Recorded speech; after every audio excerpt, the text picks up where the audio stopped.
Hey, welcome everyone to the Sketch Zone podcast. I'm Carlos Gomez. We're trying to figure out what the hell all those mumble rappers be talking about. To help us, I got two of my besties here. We got Charlie B. Williams III. What's up, Sketch Zone Nation? Another week. It's almost that time of year. Street name Charlie Wiggles. Yeah, you're here. I'm not even going to give you that DJ Wiggles, whatever you just said, but let's move on. Oh, we have Sketchbook Jack. Jack Caspersack. Panda, panda, panda, panda, panda, panda. Yeah. No mumbling there. Thank you, Alex Trebek. Very articulated. Panda, panda. So yeah, Lil Uzi Vert, Lil Yachty, little pump, Lil Pump, Lil Purple Juice. Little Purple Juice.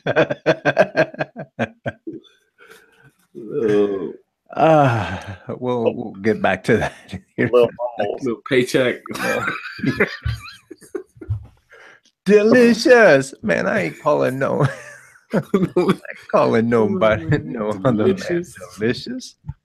I'm a grown ass man. Time delicious. What is it? Oh, it's all the old movies. Hey, if you guys want to interact with us live, because we are live, we actually have the chat room on Twitch and YouTube available. However, if we are not live, you can. It's gone. What you want? It's a little low. But hey, you can use a Sketch Zone hotline. That's 408-SKETCH-8, 408-753-8248. International callers, please use 011-408-753-8248. Please leave your name, because we like to give shout outs, because that's what we do. You know who else gets shout outs? Who? People who do the fun prompt every week and then post it on Instagram and tag us. And then you know what we do? Instagrams. What? We do fun prompts. Let's go up to the canvas here and let's get started. I believe every day's a good day when you paint. Yes. And you would think that by me talking so damn much, I'd be prepared to actually. You're not prepared at all. You're like, let's do this section. Let's do this. Yeah, he's all like, let's do this. Let's go. Scunch prompt. SpongeBob fun prompt. SpongeBob free prompt. Mumble rap all day, our day. Let's go. Yeah. Yeah. So, hey, everybody, Sketch Zone fun prompt this week was a spacious hangar filled with mechs. Let's take this hanger and film this. That's mech hangers. How you getting it? Mumble rap. Oh, damn. Let's take a look at what the nation did. Nation, hello. Cartoonish. Clever. Mechs. Hanger. Clever. Boom. Yo, that's a good one. My favorite so far. That's it. I like when they get literal. Down, Charlie. Oh. Hey, that looked like an iPad. The boss came in, just laid it down. Mr. Shiloh Illustration, killing it. Got the dude over here on the right with the iPad controlling his Zoombas. I think he drew Zatrantis. Yo! Mike Henry makes an appearance. We have to pressure Mike Henry into doing one of these two. He got to get off his lazy ass.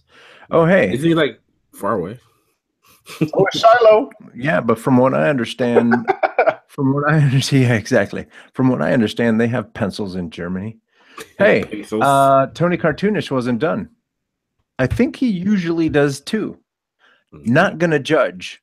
I'm just gonna say if you've only done 0 drawings, you might want to call Tony, because he's been knocking these out. He might be able to sell you one. I did call him. I said, hey, So this is Jax. This I'm is tapping out this week. Fill me in.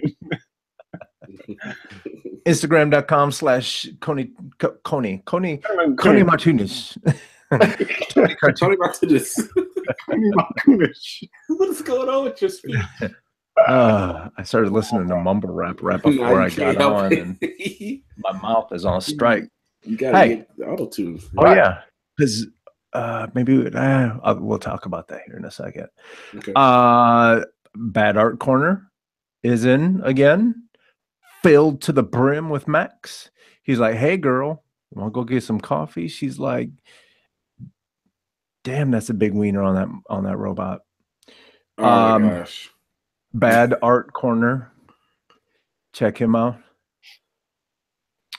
Hey, that looks familiar. Yep. Seen it before. Rob and Choopy. Mm-hmm. Is Choopy considered Huh? Or Rob is considered a mech? He's a robot. Mechanized something or other. Oh, I like how he is this week. He is this week. Nice. Okay. And then we got Dare 1127. Nice. Doing the thing. Cool joystick with the plunger. I like it. Hey, let's keep it clean. No, it's what I think is funny is the robot's head is a CRT monitor with that big ass button in the back that goes click clack. You gave it a. You got to plug it in. There's no Bluetooth in this hanger, son. Clickety clack. This is old school. Even got the little rotary dial right there. Good job, Dare 1127. Good job. Like, should be dialing AOL or something. Yeah, so good job, Nation. Yeah, good job, guys.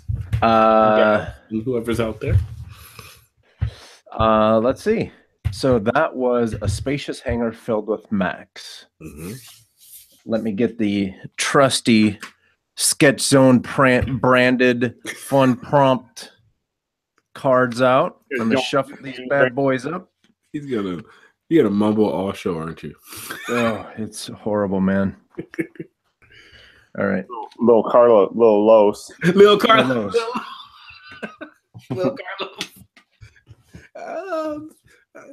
I'm Little Joker. Little Justice. Little Joker, home. Little C Justice. That's what Little G. Little G Mez. Little CJ. Little CJ. All right, so I'm gonna shuffle them up just a little bit more because I had a little bit of a conversation with Shiloh this week. You had to talk.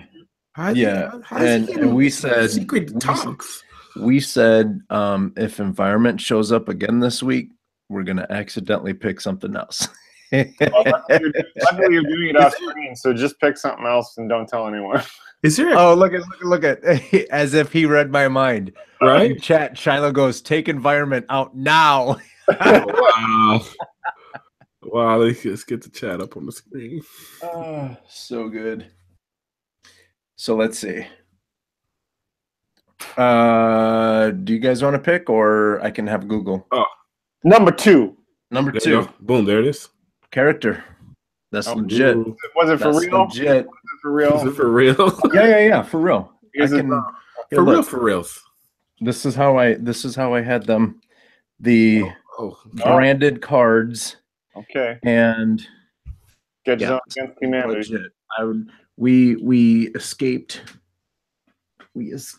environments. Everybody likes the character. Ain't nothing wrong with an environment. Y'all. Ain't nobody got time for that. Y'all some haters. Yep. All right, so character. Let's see what we are going to draw this week is. Oh man, come on, son. A dwarven queen. Mm-mm. Dwarven queen. Mm-mm. Mm-mm. That's not what it says. Mm-mm. Okay, so now the rules are we read the first one. Holy Christ.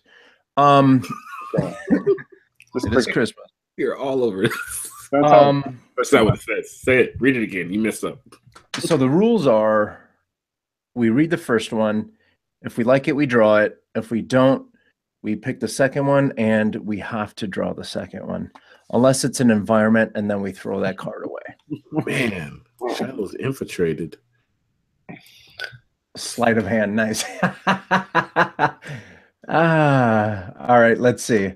A professionally dressed woman whose dark hair is pulled up into a tight bun. Not a hair out of place. Get out of here. Sharply groomed eyebrows and bright red lipstick hint towards a wild side. Get out of here. No, it doesn't. What isn't that's hell of Oh, Jesus. That's so specific. Who are we describing and what picture are you looking at right now? I don't know. Wow, you guys are in a pickle this week. Look at Steve says zzz, he fell asleep. Yeah, that's a long ass sketch prompt. We're just drawing a chick with like dark hair in a tight bun and red lipstick. Yo, you guys trying to get us like thrown to the wolves. So you know the climate right now. We ain't got a female on our panel right now. Why you gotta draw me like that? Oh man, I'm just Shiloh said it's Christmas. Come on, one more. Yeah, hit it again. All right, okay, shuffle. So I did hit it again and it was bad. So then I did it again. Just don't tell us how many times. It's bad. Don't tell us how many times you click the button. Just how about a man walking down a dark street in a trench coat? That could be funny. Or you could do a man walking down the dark street in a red trench coat. And then people can. Okay, we're good. We're going again. We need something fun. This is the worst. How about a delicately? Come on. Site is failing you. Go to a new site. Delicately featured woman with pale skin and light blonde hair. No. Has a large pink flower in her hair and a grin on her face. Man, somebody's desperate to be all type of women are going to start coming forward for the podcast, and I don't want it. Seriously, I'm not trying to give. I don't want that inappropriate. How about a cruel smile curled over the raven-haired woman's red lips? Why are these so long and descriptive now? Why? Like, who just submitted these? Failed. Somebody's trying to get their book read or something. Oh, this one's gonna be. This one can be fun, but can be super tough. Half human, half tiger. That's not terrible. A huger. A liger. Cousin of a liger. Hygen. Right, how about that? A higer. It's a higer. A higer. Hey, Shiloh, hey Steve, how about that? Half human, half tiger. Do some Napoleon Dynamite stuff right now. Do it. The higer. Right, that's it. That's what we're gonna do. Half human, half tiger. Just let me think of it. Tiger. Thanks for nothing, Bob. Canvas here and let's get started. I believe every day's a good day when you paint. Is when you paint a lady with a tightly tied bun, not a hair out of place, with eyebrows that line up into the red lipstick. The red lipstick, just to show that she's got a little bit of a wild side. You should have did. It should have just been an unexpected GIF. That's what it should have been. Ooh, something seasonal. An unexpected gift or GIF? Ooh, hey, so up for interpretation. How about half human, half tiger wearing a delicately placed bow? All right, we're doing half human. Out of place. We're doing the higer. Surprise for Christmas! You got a higer. The higer gets an unexpected gift. Go. The higer. All right, I wanted to. Dude, that could be funny. Real quick. Higer gets an unexpected come from? Well, from hell, actually, Steve. They've officially come from trash. Steve's like, all right, where are we pulling these from? Trash bin. That site just lost. I gotta set the mood lighting. Hang on. A new site. That's what we need. Yeah, back up. I'm gonna write a neural network just for the show. Come up with new stuff. I was just thinking. Turn out the lights. All right. What happened to Why are you so Will dark? C. Justice? Wait. What's going on with Will C. Justice? I'll be like,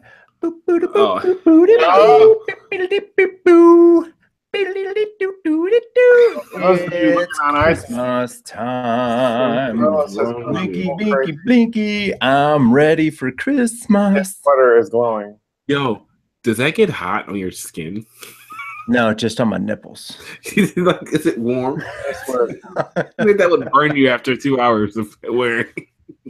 I've had this sweater for like 2 years, and the same battery is in there. Again, I only use it once or twice a year, but yeah. Hang on. Oh. So I just wanted to show you guys. I'm in. You're in festive Christmas spirit. Oh, festive. Festivus. Festivus for the rest of us. All right. Have we done all the wonderful things that we always do? Until the end of the show. Bookend. End of the show. You know, I just got a weird heading. Heading? Snapchat or like update. Snapchat redesigned this app. Did it? I didn't know that. Snapchat redesigned this app. I think they came out with something new, like they came out with something, what was it, that takes advantage of all this AR stuff that's coming out on these phones. So yeah, I think they did. Remember Snapchat was trying to be that app that wasn't for grown-ups. So they made it super hard to navigate on purpose. Yeah. Not for real. So did they finally redesign it? Now I feel old because I couldn't figure it out and I gave up. So yeah, I'm not a real big fan of Snapchat. I don't see it. Do you have to download it again? I think it was, well, from what I understand, it was they came out with a whole new app. Oh, it's like, okay. So they still have both apps. That's kind of weird, right? They got I don't know. Look at that. I don't know. I'm not, like I said, like right when Instagram came out with all their stuff, I was like, perfect. I don't need Snapchat. Yep. I'm a grown ass man. I'm a grown ass man. Get upset. You want to see my hang down? You ask. You don't even have to ask.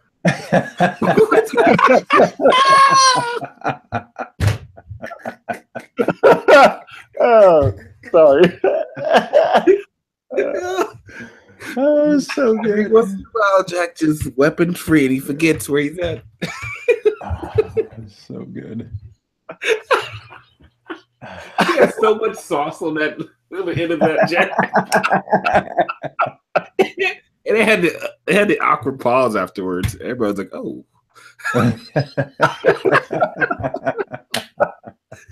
You don't have to ask. Oh no! I love it. Oh man. Speaking of like all this VR, AR stuff, did you guys see that Magic Leap updated their website? Magic The Leap. website. Yeah, they showed what they've been working on. Show me what you're working with. Show me what you're working with. And I don't know. We were talking about it at work today. Because all of a sudden somebody yelled out, Magic Leap's out. And then my business development guy was like, I'm on it. Need to go buy it. So he's on it trying to like register as fast as he can with everybody else that was trying to register when it opened up. Yeah.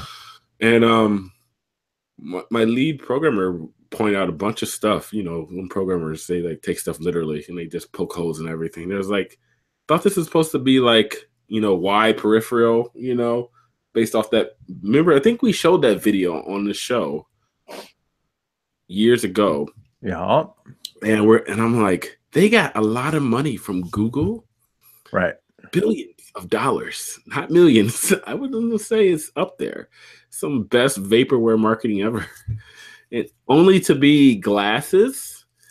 And I guess I was doing some more research after you guys put it on the notes in our chat. I guess there was like, not Business Insider, but one of those other sites, and I have to figure out what it is, and I'll give it to you guys for the show notes.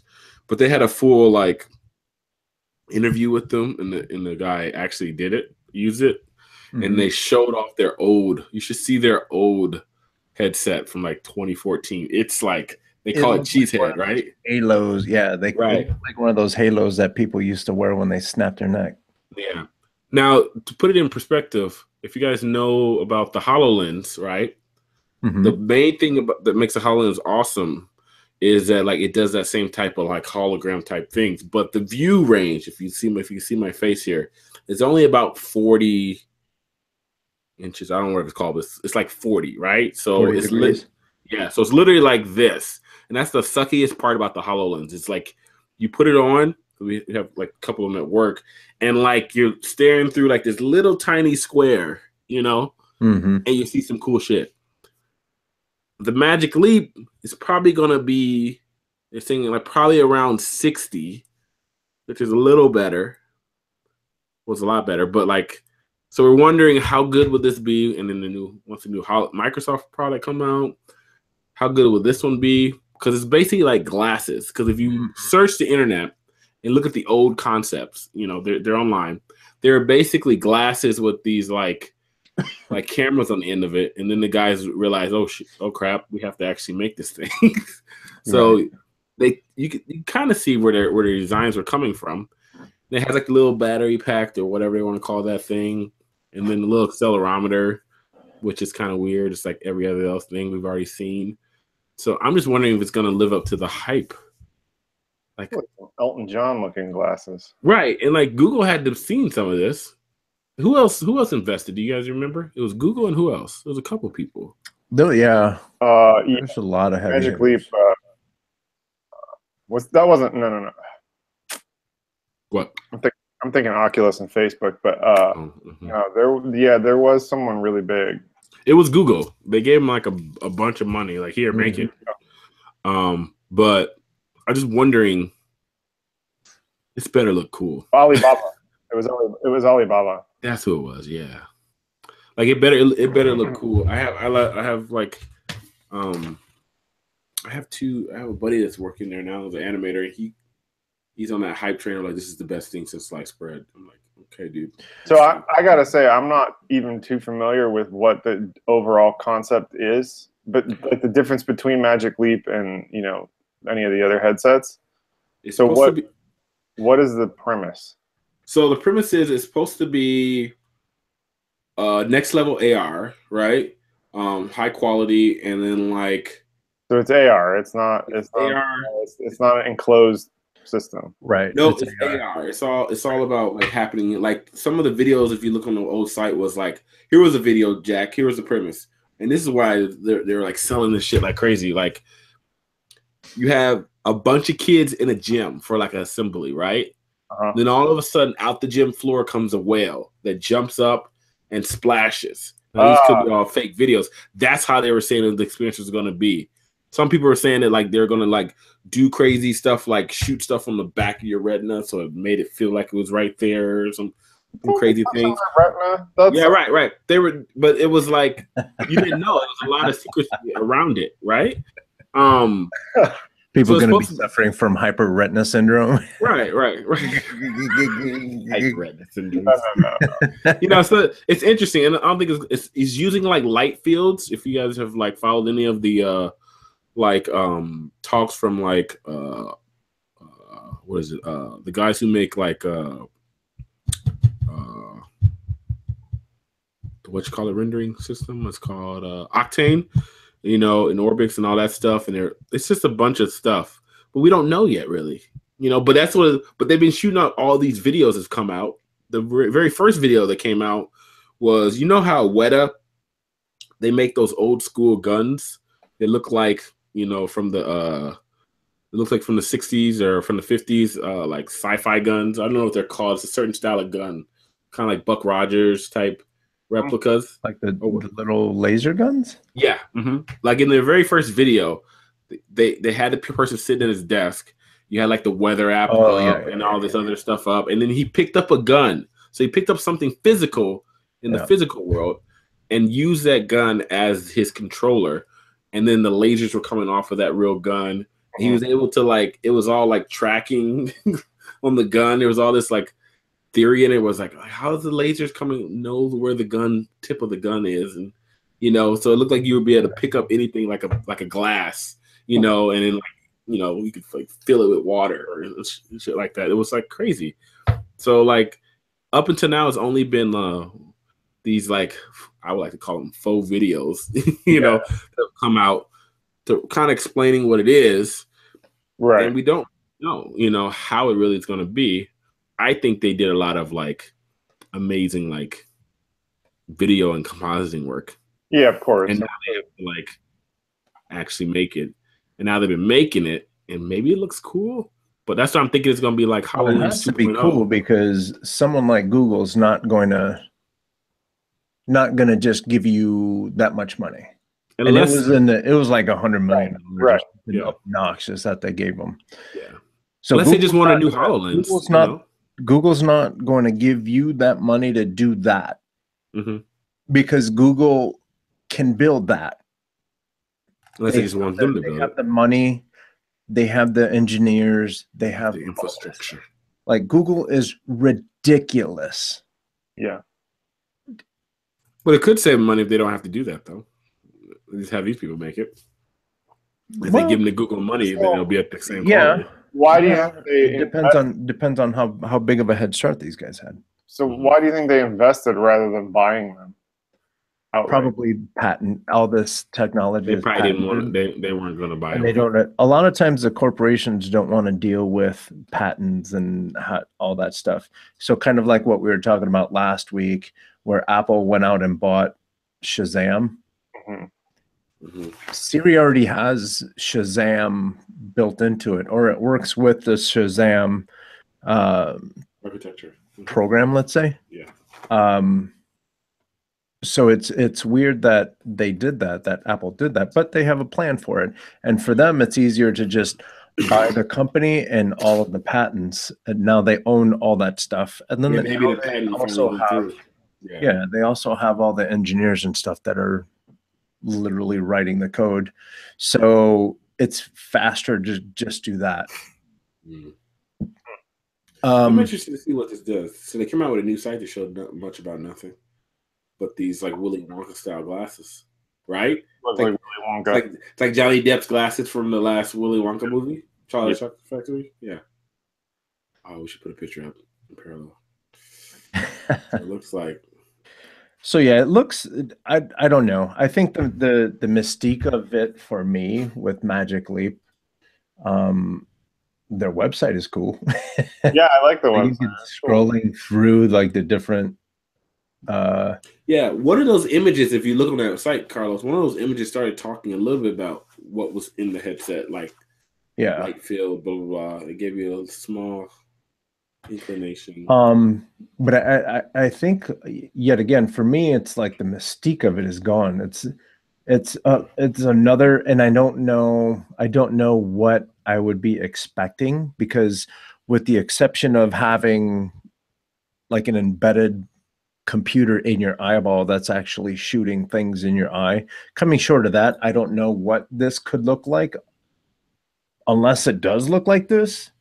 But this just looks like out there with that. This looks like one of those Star Wars characters. You know that little short chick that they went to go visit, and she was like flipping her lenses back and forth to focus. That's kind of what it looks like.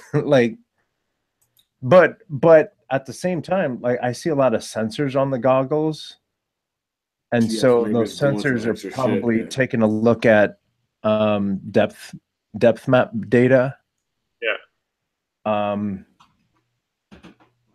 And then whatever else, like this little goofy thing on the pocket.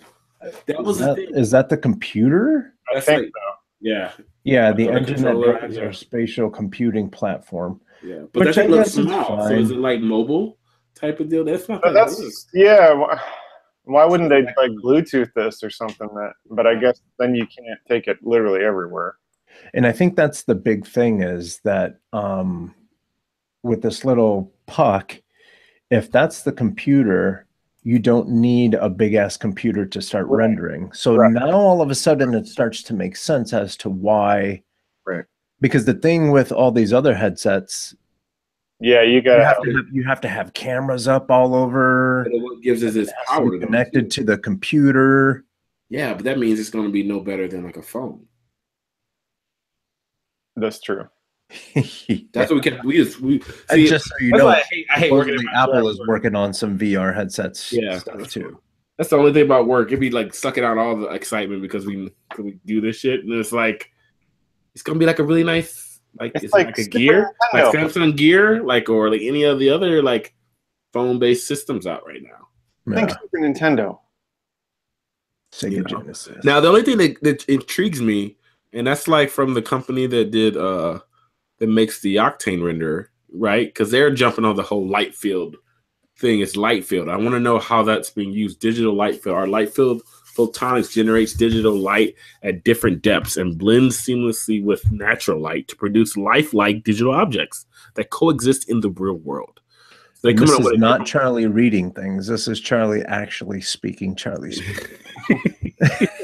I'm just reading it because I want to get it right, which just makes it sounds really cool. Like, yeah, we know how to do new type of holograms. It's gonna make shit look awesome. Well, what it sounds like is, like when HDRI first came out, you've got the spherical render, with high range dynamics, and then it's pulling that from your reflection source. It almost seems like now it's analyzing nearby objects and figuring out light direction and figuring out intensity, stuff like that. So it's I feel like it's kind of similar to that.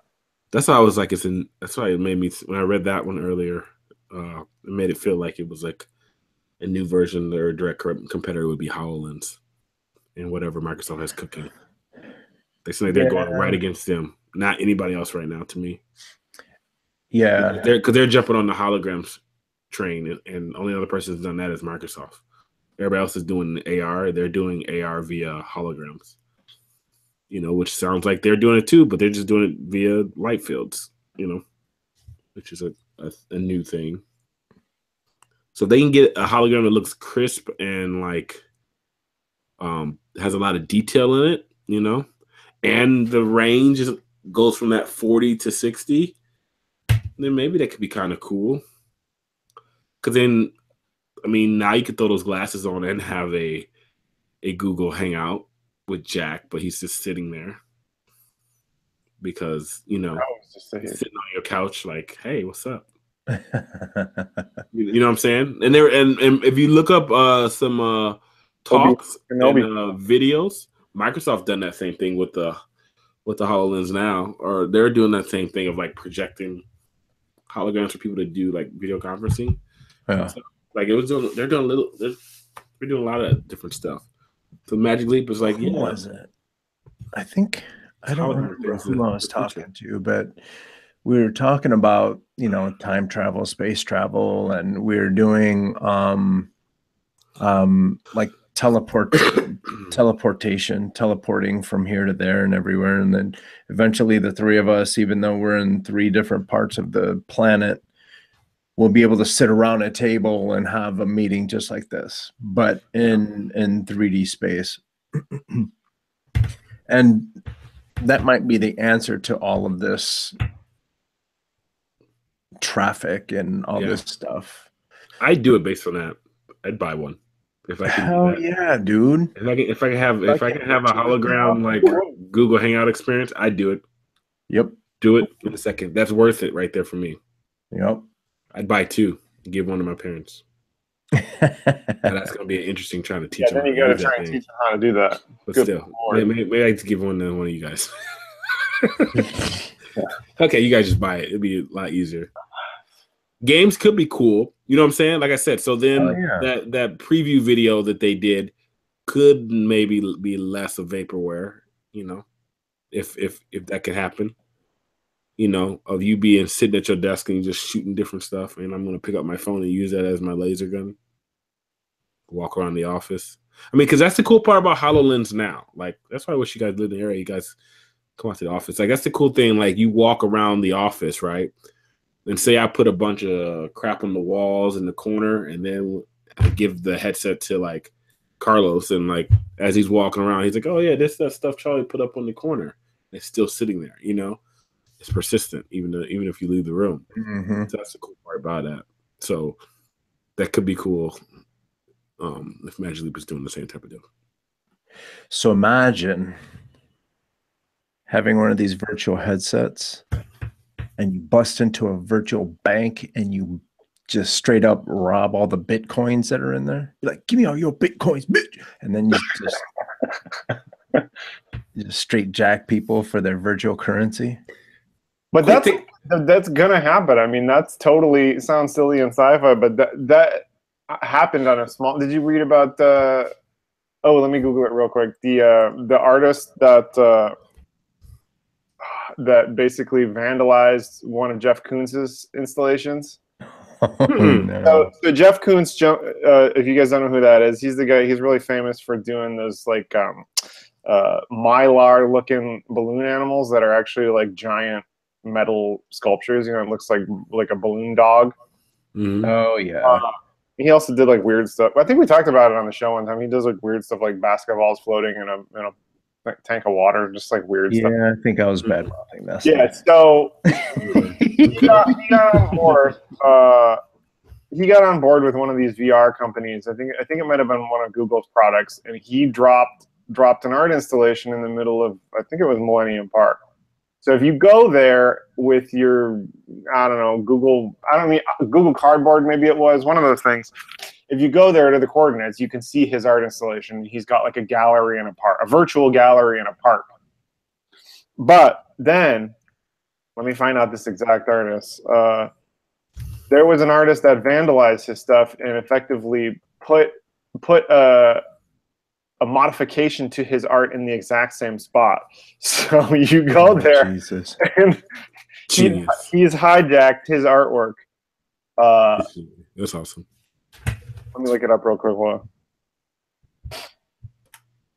How cool would it be to be able to, you have something like a Magic Leap and you're a graffiti artist and you just go in and you virtually tag.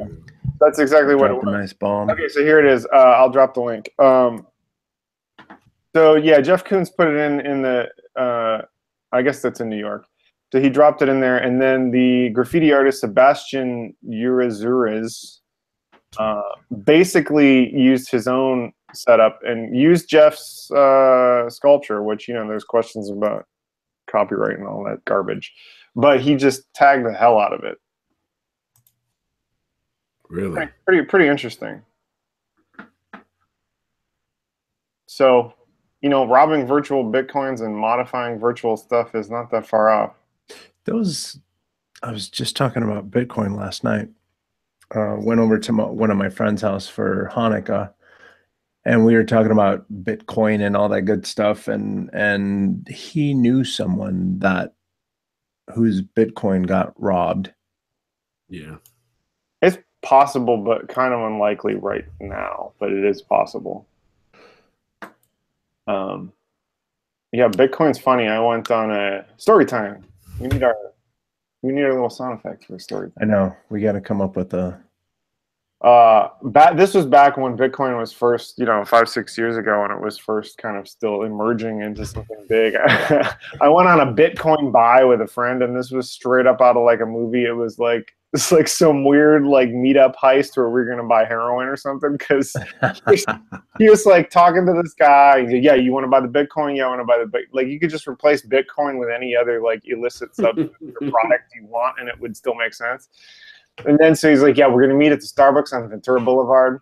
And my friend was like, I don't feel comfortable going to meet this guy, because you gotta bring the laptops, and this was a little before it was more automated, and there were all these services, like Bit Wallet and Bit Market and all that stuff. You had to actually like have the software to encode it and like transfer between two people. So he's like, yeah, I'm gonna bring my laptop, you're gonna bring your laptop, blah blah blah, we're gonna swap. And so we like go to the Starbucks, my friend's like, and he's like this computer nerd, and he's like there with his like laptop and all his stuff ready to do it. We're like looking around the Starbucks for somebody. In my head, I'm expecting like some shady thug, but of course it's Bitcoin, so it's gonna be like some nerd. And so he keeps texting me. He's like, "Are you here? No, not here yet. I'm 5 minutes away. 5 minutes away." And then the guy comes in with his little computer, and he gets his coffee, and they sit down at a table, and he links it up, and they're like chatting, and it transfers, and okay, we're done. And he gives them like $300 or whatever it was, and then they just walk away. It was the weirdest thing I've ever experienced. because it was effectively like a drug deal, but in a Starbucks with some like. At the time, everybody was like, "What's Bitcoin? Like, is this legal? What is this stuff?" And put it in perspective, how much is his $300 that he invested? I could tell you. Let me do the math real quick. Isn't it like? Well, to be fair, he was real skeptical. He may have sold it since. I haven't talked. That sucks. But while you guys talk, While you do that, let me tell you a story. So I know a guy. It's not me, so don't. Anyway, I know a guy who knows a guy. Oh gosh.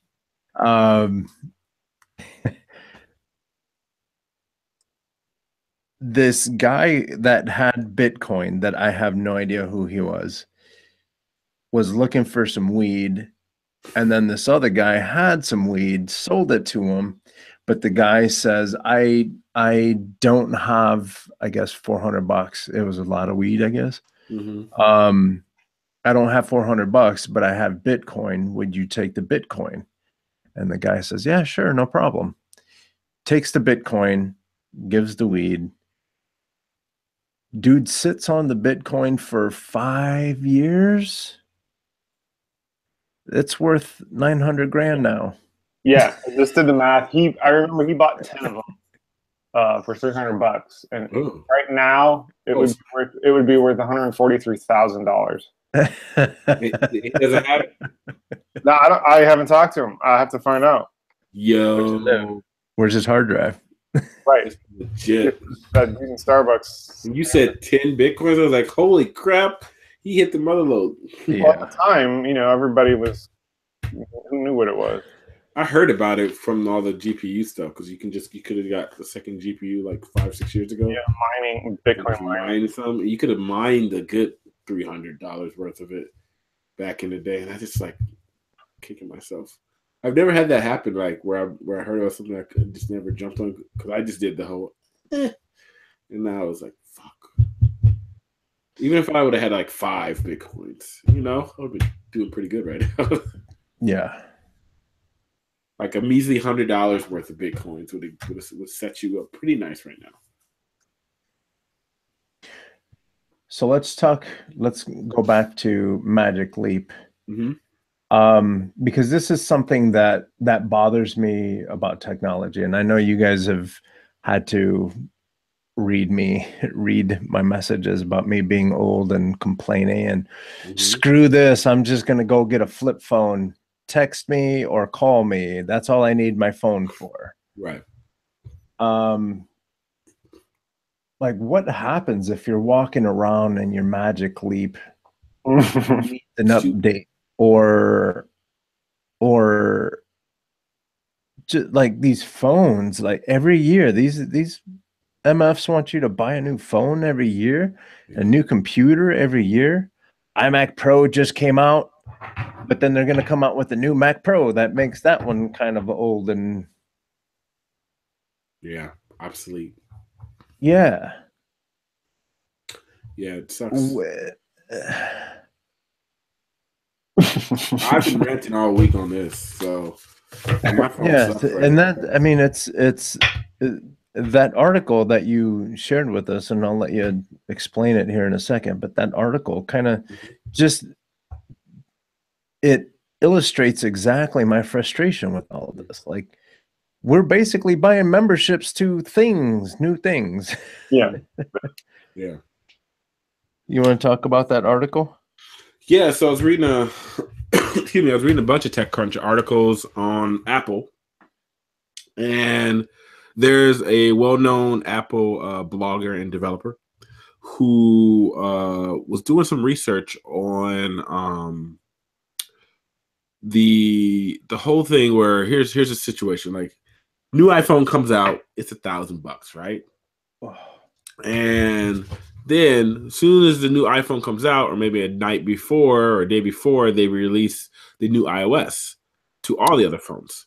Right. So usually I get my update. I have an iPhone here, and I got my update. And I remember getting the update this time around. And as soon as I got the update, day and a half or so later, my phone felt like it was slower. And maybe I didn't realize it a day or so later, but let's say over the course of 2 or 3 weeks later, you're like, what the fuck? This phone's just like really, really slow lately. You know, like just fine. I'm on the train. I hit the little like train app to show the conductor my ticket. I'm staring at my phone like it's a Windows phone. Sorry, Windows, but yeah, your phone. But yo, and it's like, why is it taking this long to open up an app and nothing else is open?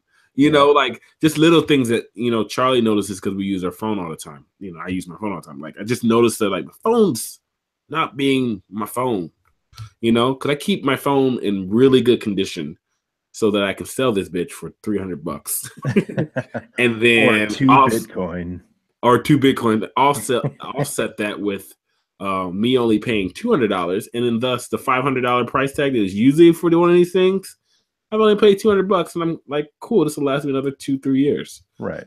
This year, this phone seems like it's not gonna last the winter.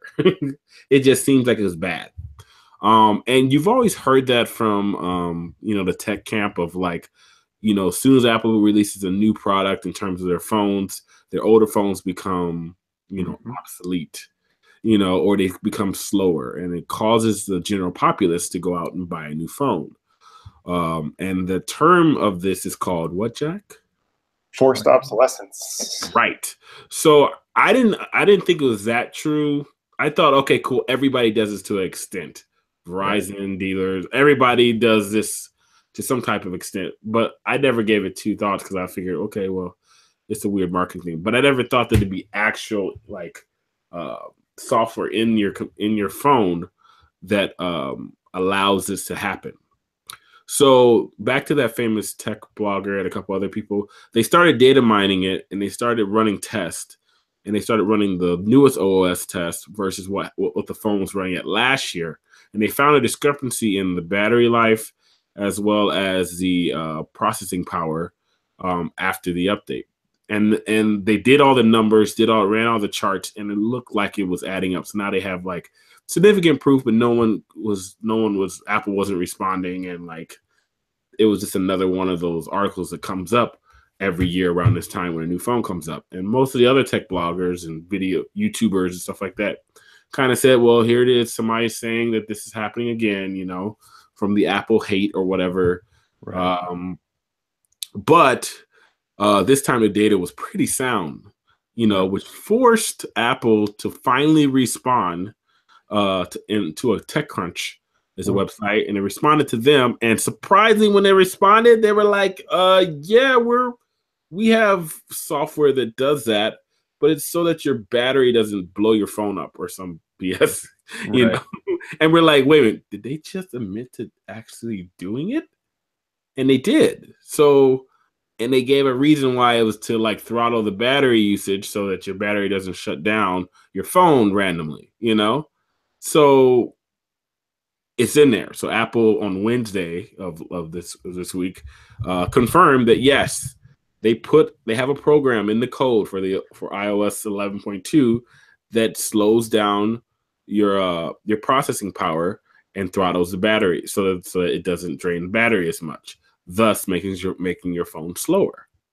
And now they're having to deal with the onslaught. This seems like a stupid move logistically for a company, even if that's the reason, because you could still how far does the software go? You know, like, because everything on this phone right now feels slower, and like, and that's what the charts were showing. It wasn't just like the battery; it was like overall processing speed.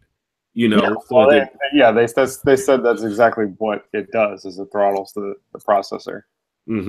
So like, that just means you gave me a phone that sucks. Now can I now do I have any kind of legal feet to stand on here? No, I can't. I can't say just give me when you hit that iPhone and we call it even. At the same time, you're gonna see if that agree on any of those things, you sign your life away. Yeah, but that's not gonna keep someone. You know, there's gonna be some lawyer somewhere that's gonna be like, let's get together a class action lawsuit. And then what's going to end up happening is Apple's going to be like, all right, our bad. Here's $5 to the Apple store. Or everyone gets new iPhones, $1,000 version free. But okay. I mean, that'd be cool, but no, they give you the 8. They wouldn't even give you the 9. Exactly. They'll give you the ones that they haven't been able to sell. Most places are buy one get one free on those things right now. They can't get rid of those. Yeah, so but it made me feel a certain type of way that they actually said, "Yeah, we do it." But is that what's bothering you? Is because they just finally admitted to it, even though we kind of all knew all along that this is admitting to it and not telling you is one thing. I mean, doing it and not knowing, but admitting to it because you got caught and not because you were going to tell us anyway. It's another thing. Just so you know, Charlie, Donald Trump did grab girls by the vagina. Cool, that's fine. I mean, I know you guys aren't surprised, but I was. Surprised. I'm really not surprised. It doesn't sound like a good PR move if it ever comes out. It sounds like. Well, see, what I think they were trying to do is that their explanation to me read very much as, I wouldn't even say damage control. It read as we're trying to wiggle our way out of this and word it in such a way that it doesn't seem as awful as it potentially is. And I don't know. Part of me, I mean, I'm with Carlos. After this phone dies, I'll probably get something way simpler, way easier, just because I'm tired. To be honest, I'm tired of the price. I can't keep up with this. Like, it's just not. It's not sustainable. Because I'm in the camp where I totally understand forced obsolescence. I think it's inevitable. There's no way around it. Like, we can't upgrade technology and further innovation if we're stuck on old hardware or stuck on old software. Like, I get it. The two just are constantly going to be pushing each other forward, and you can't escape that. So I don't fault them for that. And even in a way, I kind of buy their explanation, because your options are okay. Look, so they say they release iOS 1000, and you're on iPhone 99 or whatever, and now everybody else has got iPhone 500, and they want to upgrade the iOS. So the iOS is built for the new phone, obviously, and it wants to utilize all the best parts of the new phone. So people with the old phone, you're left with effectively 3 options. Either you don't upgrade your iOS, which potentially leads you to apps stop working. Right. You don't get to take full advantage of the new cool features that the new iOS has, whatever. But that's your prerogative if you don't want to. The other 2 options, but from a developer standpoint, are you either let it go and just install a fast operating system on an old machine, and you basically power out your hardware. Like, the hardware just can't keep up, which is effectively going to drain the battery, or potentially you're going to burn out your processor, something like that. Or, they install some sort of check mechanism like they have done, or claiming they have done, to counteract that. But then, it slows other things. So it's kind of like, it's lose, lose, lose all the way around. So unless you're a developer, tell them this, though, right? Unless you're a developer. If you're a developer, you really do appreciate that when you're developing for an iOS product, that 85% of the market is going to be at a certain operating system level. So that makes your job so much easier. And that's exactly why Apple does it. They've been doing that since day one. They want uniformity. Right. They want full control and full synchronization between software and hardware. So that, I mean, that's nothing new from their point of view, and I get why they do it. But I get it too. But I think in the way that Apple spends things in the past, it would have been easier just to roll this out as a thing that they do in one of their keynotes rather than like hide it. Yeah, because they're paying for it so much more now, and they will. Then what if they would have rolled this out with last time they talked about the new iPhone? And they talked about, let's talk about like longevity or something. If this is have a special section about what we have to do in order to keep your phone running if you don't want to upgrade because we love you so much, or whatever you want to call it. That seems like a more sane way of doing it, because we know they do it anyway. We know they did it on the old iPhone when they released video recording, because we knew that the old one could do it. They just didn't do it till the new one came out. Mm-hmm. My other buddy said this week to me too was like, why do you think they come out with the smallest memory footprint on the version 1 of the phone? when they first come out? Do you think they can't do 48 gigs rather than 32 gigs or whatever? When the phone first comes out, they can say there's a space limitation, but a lot of times it's not. It's just like knowing it's just a plan they have for the rollout. Yeah. So I do understand that, preserving the rollout. Yeah, we can now give them this camera this time. We'll give them the video camera next time, and more people will buy the phone because it has the video camera and the regular camera. Whatever. I get that part. I just don't get the thinking that you hide something. Because cool. I fully am on board with the whole battery thing. It makes sense because of the way you explained it too, Jack. It's just like you're paying for something now that I feel like Steve would have thought of, if he was here still, so that you wouldn't look like a jerk, Well, yeah, and that's my problem with it is the price point you're paying. It's just not sustainable. I don't understand how they. Right. I mean, because upgrades are happening so much faster now. I mean, it's like you're pretty forced to get a phone every 2 years. It's weird. Why wouldn't they just take the $5? You seem like you just take the $500. I know it costs more to make it, but you'd increment that up $50 at least. I don't know how they would do it because of technology and how much it costs to make. What you do is you make it modular to where if I do want to upgrade, I bring my little phone in. You just pop out the processor. You pop in a new one. Right. Makes sense. Like I do my computer. You know what what I am, and this is about as serious as I can possibly be. I'm tired of hearing, "Oh, we have more technology in our pockets than when those guys went to the moon." So then why are we taking pictures of food and sending each other dick pics? Why aren't we trying to get to the moon again? Yeah.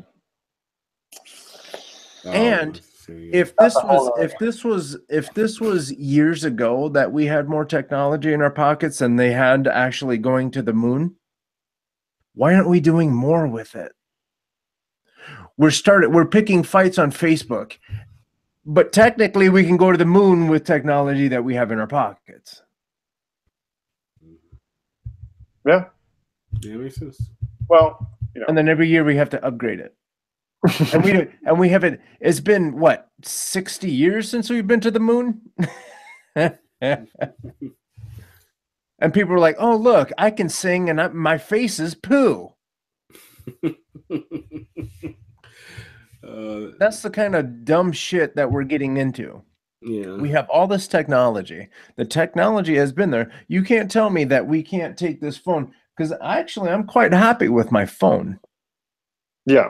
That it's that the operating system, and before you go thinking, "Oh, I'm not gonna update my operating system," you need to update it. You have to update it because there's a lot of security things that happen.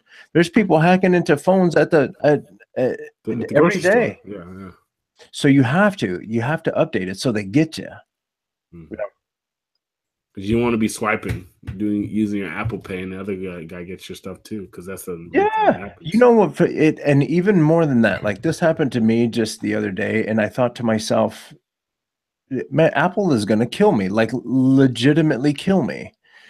I was in traffic, and I didn't know how to get to wherever it was that I was going to get to, and then I touch my phone and I ask this dummy, "Hey, let's go to blah, blah, blah, wherever the hell it was, or can you find blah, blah, blah?" Now there's hiccups and all kinds of things.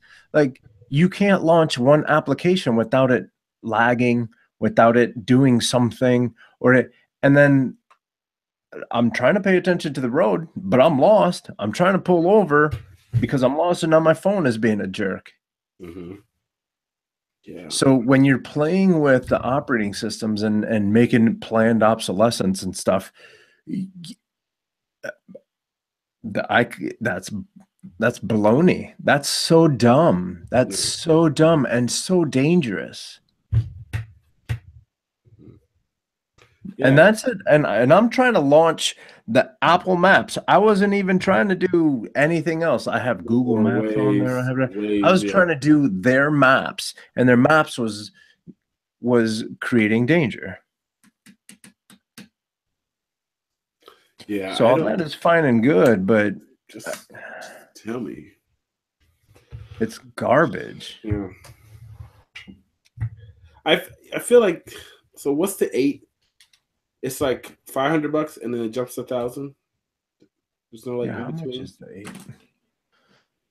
But then like our good friend of the show, Patrick, was like, well, why wouldn't you pay for the $1,000? It's like at that point it's $200 more or something. I think it's $800 or something like that. Right. For all this extra technology that you're not getting that one. I'm like, yeah, it makes sense that way, but that's how you get people to buy more. Okay, iPhone 8. Let's see. iPhone. Come on, big dummy. Yeah. iPhone 8 is $700. iPhone 8 Plus is $800. So if you're going that deep, you might as well go get the new technology. Mind you, I have no problem using my fingerprint on stuff. I don't like people messing with my face. Now you're gonna give me a phone that the only time it's gonna interact with me is when it's messing with my face, or when I have a picture of your face. Oh, yeah. Like, how did they not see that coming? That was lame. Like, my thing is, does it help internals? It has to, because you're removing button. They're not removing stuff to be innovative. Removing stuff so they have more room, right? So they remove the headphone jack because in some weird way or whatever, based on layout that they're working with, because they're like master Tetris players over there. Phone, right? Like, the headphone jack has components and stuff that's connected to and circuitry or whatever that, like, when you remove the headphone jack, right, you don't have all that stuff. The fingerprint reader and the button has all this stuff is connected to. It's the central hub of the phone, right? So if you remove that, how much space do you get? I'm sure there's some weird whiteboards of this in Apple somewhere, like, right? And them taking it out gives them all this space to do whatever. So yeah, now I know that's not because they're trying to push the thing. It's just because they need more room. Well, I don't even think all. I don't.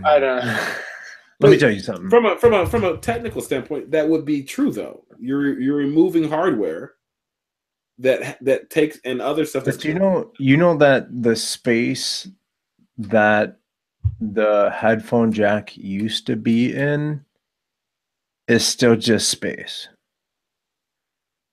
They didn't put anything in it. They didn't put extra battery. They didn't put anything in there.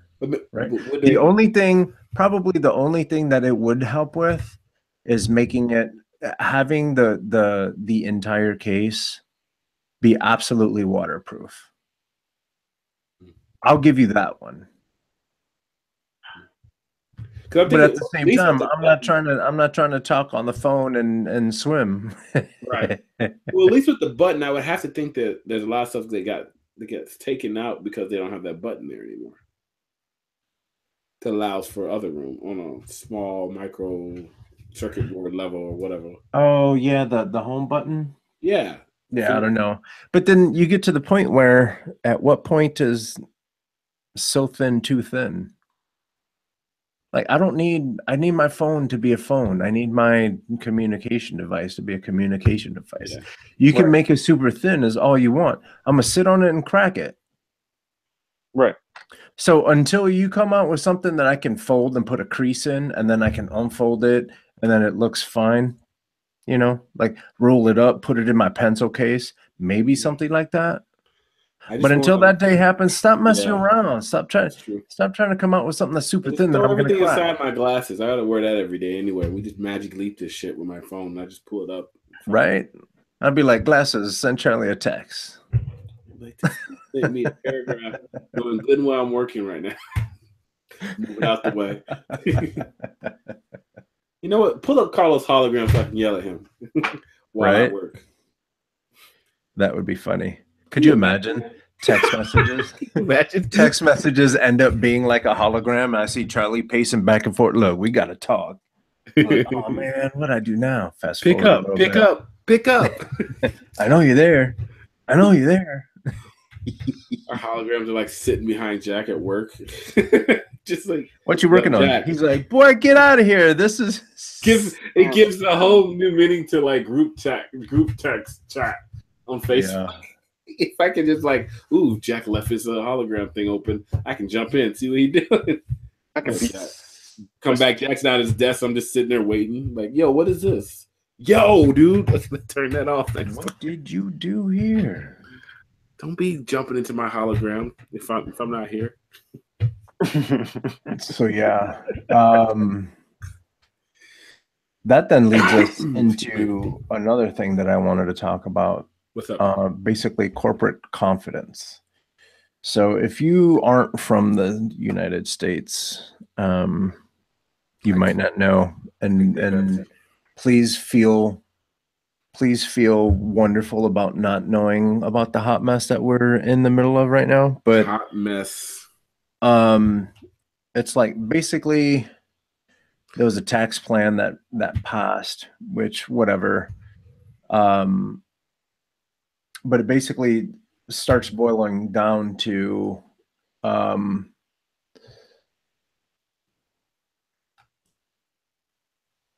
lot of corporations are going to be a lot of huge corporations, not even small mom and pop type of corporations, like the huge corporations, the Apples, the Microsofts, the Googles, all those guys. They're going to be getting an obscene amount of tax cuts, and someone has to pay taxes. That's going to be the middle class. La la la. Moving on. Simple math. But then we continue to see things like Apple coming out and saying that there's a planned obsolescence to hardware. You see Uber getting busted for doing all kinds of stupid stuff. You see who else? YouTube is always changing rules and trying to figure out how strong arming all their different. Yeah, it's just strong arming them. So them not to use other people's services too.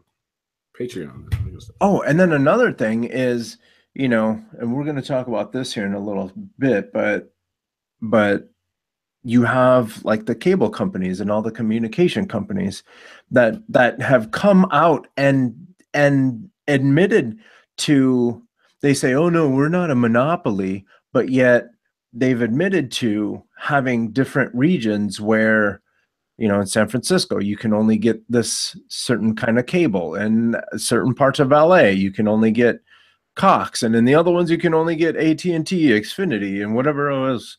So are they monopolies? Technically, no, because there's a lot of companies that are doing the same exact thing. However, they have localized monopolies where they have admitted to not competing against each other. So I guess all of that to say, if all of these companies have the power that they do, for not only jobs and technology and just all this stuff, like, should we have, and this is a worldwide conversation, should we have that much confidence in these corporations? No. Yeah. I don't know why you would, to be honest. I don't know what signs would point to giving them confidence. Fine, so Disney produces a movie you like, or you really like this or that, like what, but other than that, what benefit does it give the average citizen to blindly trust a corporation of that size? Not really. Yeah. I mean, I know I'm tainted. Think about it, not really. Like I know I'm tainted. I'm kind of, I've done, the rules are, well, in America, you work hard, you pull yourself up by your bootstraps, and you work super hard, and you just keep your head down, and you take your 2 weeks vacation, and you do what you're told, and then eventually you're going to make it. Right.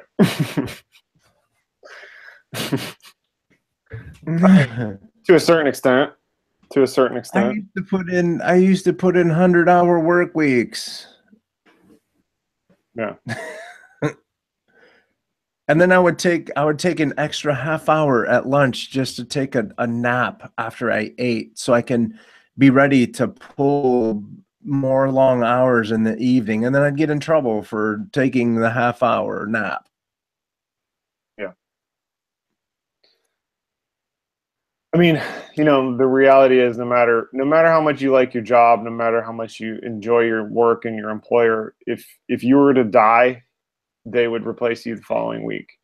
Like, and that's not to be cynical. That's not even to be negative towards a company or to anything. But like, they're a profit machine. They're ongoing thing. Their life is going to go on without you. Right. So you know, there's only there's only so much of your life, your personal health, that you should be giving this thing. Right.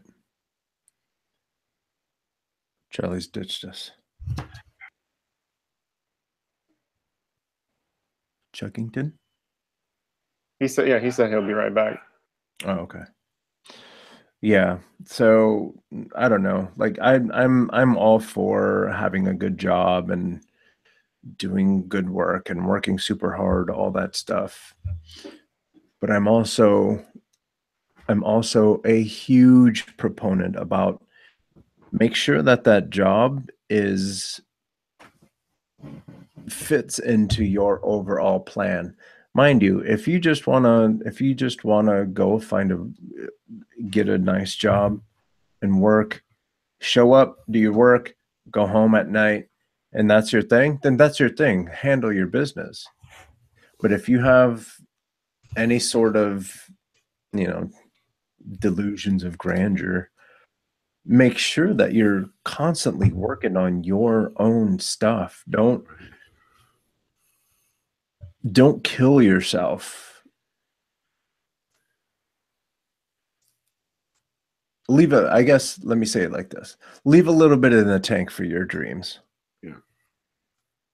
Because what was it? I saw a meme where this guy was checking out this Bugatti, and he was telling his boss, "Oh my God, this Bugatti is beautiful. Oh, geez," making a big deal out of it. And then the boss says, "Yeah, and if you work super hard and you do all your work and go to all your meetings, I'll get a new one next year."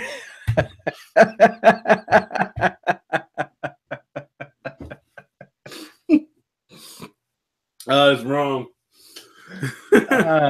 So good. Oh man.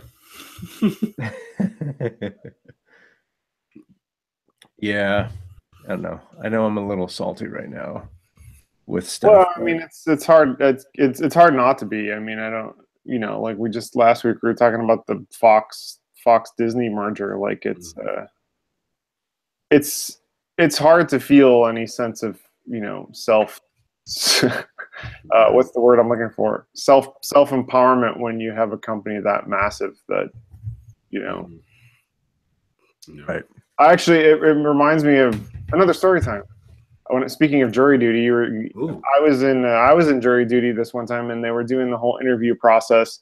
And the case was this guy whose car broke down on the side of the freeway, or got pulled. I think actually his car broke down on the side of the freeway, and you know, he got out to look at something or whatever, and a cop, CHP, hit him and killed him. A cop did? Oh yeah.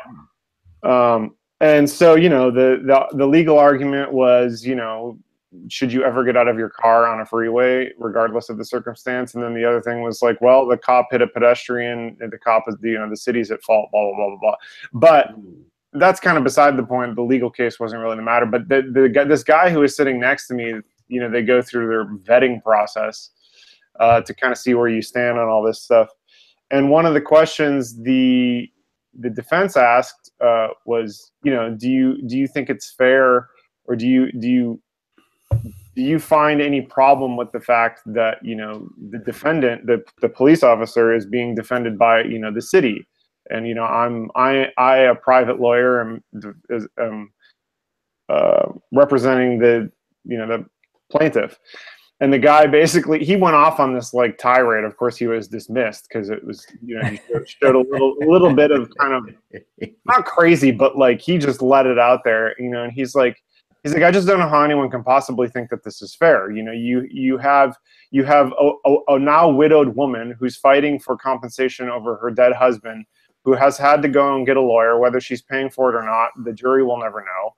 Probably not. You know, the lawyer's probably getting his fee off of a hopeful win from the city. But regardless, he's still, you know, he's a private lawyer, and this is a small company, and they're going up against the behemoth that is, you know, the LA city. Yeah. That has pretty much endless amounts of money to dump into this to make it go away, or to not make the city not look bad. And it's, I mean, his argument was pretty true. It's like, how is that fair? Like, you know, why shouldn't, and I don't want to get into this whole political thing, but it's that same thing with these corporations where, you know, the American dream is, you know, you work hard, you sit in your basement and you put some circuit boards together and you too can be Steve Jobs. And it's like, well, you know, maybe that was true 20 years ago.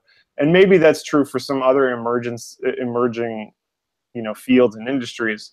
But for the most part, I mean, how are you gonna compete with these multi-billion-dollar companies that, if they can't beat you creatively or innovatively, they'll just drown you in legal fees? I mean, Disney's notorious for that. I mean, even if they're in the wrong, it doesn't matter. They'll just drown you with $10 million in legal fees is nothing to them, just to make you go away. Who was I just talking to? Oh man. Oh, it's oh man, everyone's gonna think I'm a pothead. So weed is becoming legal in California. So in January, recreational weed is going to be available. So out here, there's a lot of wineries that are nervous because there's a lot of pot farmers that are starting to come up. I'm trying to get, since all of these new companies, these new pot companies are coming up, I'm trying to pitch to them to do all of their marketing and whatever that is, like logo design and stuff, branding. Right. So I'm trying to get that, because that's going to be an obnoxiously rich industry. Yeah. So anyway, I'm talking to the guy, and I don't even know. I'm not even trying to get into the rules of all this stuff, but small farmers were allowed to grow a certain amount in a certain size field. But now that everything is becoming legal, these big corporations like the Marlboros, I'm assuming Marlboro, I have no idea for sure, but some of these larger tobacco companies want to come in and start making that money, because it's going to be huge. Look at how much the cigarette industry is making. They have more money than they know what to do with. Right. Pot's going to be bigger. Take a look at what's happening in Colorado. Mm-hmm. So these big companies come in, change the rules, and then now it's going to be to the point where these small farmers are basically going to get priced out, and it's not going to make any sense for them to grow. Yeah. So the guy I was talking to said that he was talking to a lawyer, and the lawyer said, dude, look, just cut your losses. Because even if you're right, even if you have a case, these guys are going to drown you, and they have more money than you do. Yeah. So they're just going to sit there, and they're going to keep delaying until you run out of money. And that's how they get you. Yeah. Sucks. Yeah, it's crazy. This is a downer of a show. For the last show of the year. How about this? Last show of the year. We are so cynical and upset. Trump. How about some Minions?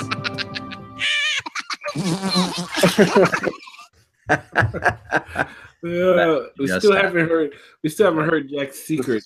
There's a secret sound that somebody's got to unlock. We just never talk about the right topic. Can we get a hint? I guess we're going into 2018. Hang on, I'm going to take a shot for that right. Sound effect. Hookers, right? No, that's not it. Okay, cool. Different topic. All right. I tried. It is the last show of the year. Yes, this is the last show of the year. Show of the year. So let's talk about net neutrality, and then let's just. We're not gonna be here next year. Yeah, we gotta, because we might not be here next year. We're gonna get net neutralized. Yeah, people are gonna try and watch us, and we're just gonna be frozen. It's gonna be like the colored bars. Yeah, my AT&T fiber is gonna go down to 150 like the seconds because I'm trying to podcast and I didn't pay for that package. Oh, you don't have the Google Hangout package. Sorry. Now what's crazy is it okay? So real quick, I need to write down this note to remind me price structures. Right. Okay. So for those of you that haven't heard or that are under a rock, just blessed to not be inundated with all this bad news. They repealed net neutrality. The US government repealed net neutrality. So what net neutrality was is a set of rules that basically made the internet an even playing field.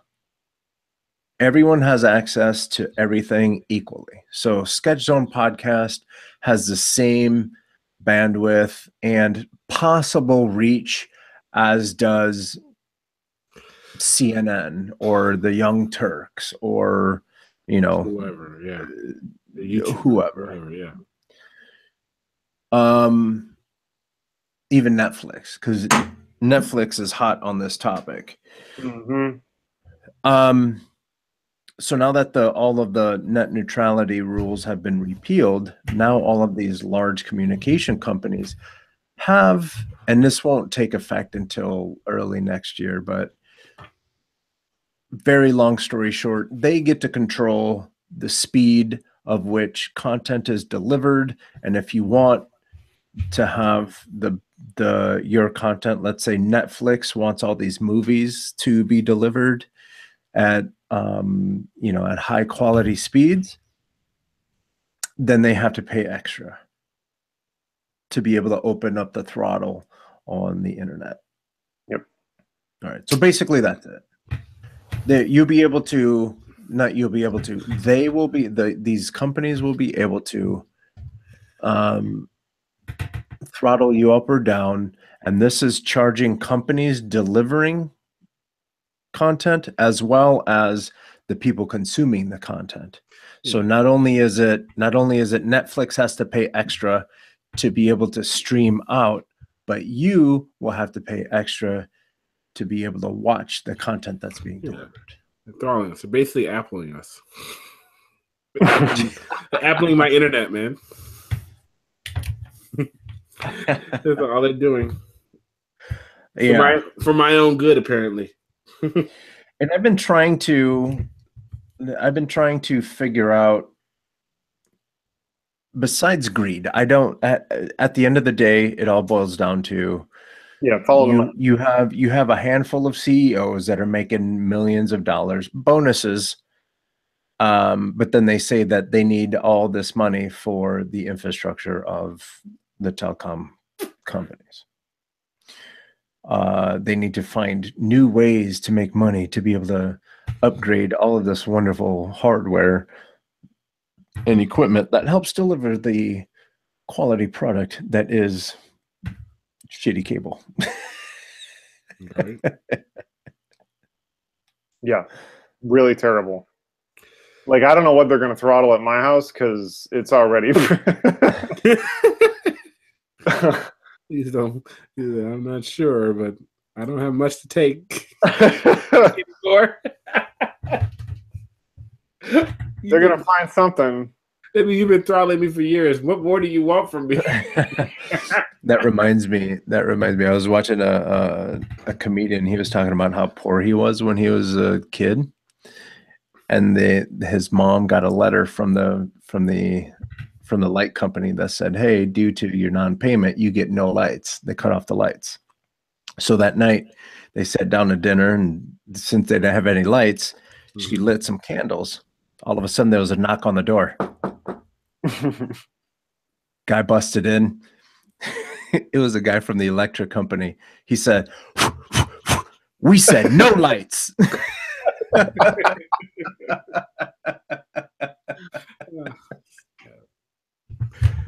So poor they blew out their candle. We own the light. We own the light. So yeah, I guess my point that I was going to make about the pricing structure is they already have that shit in place. Yeah, they do. Yeah. For at least for us, they do. Mm-hmm. Like so how about it blows my mind. It blows my mind. You already have, oh, here's the turtle, here's the one rabbit, and then here's the gang of rabbits. So you have to pay extra if you want the gang of rabbits. Right.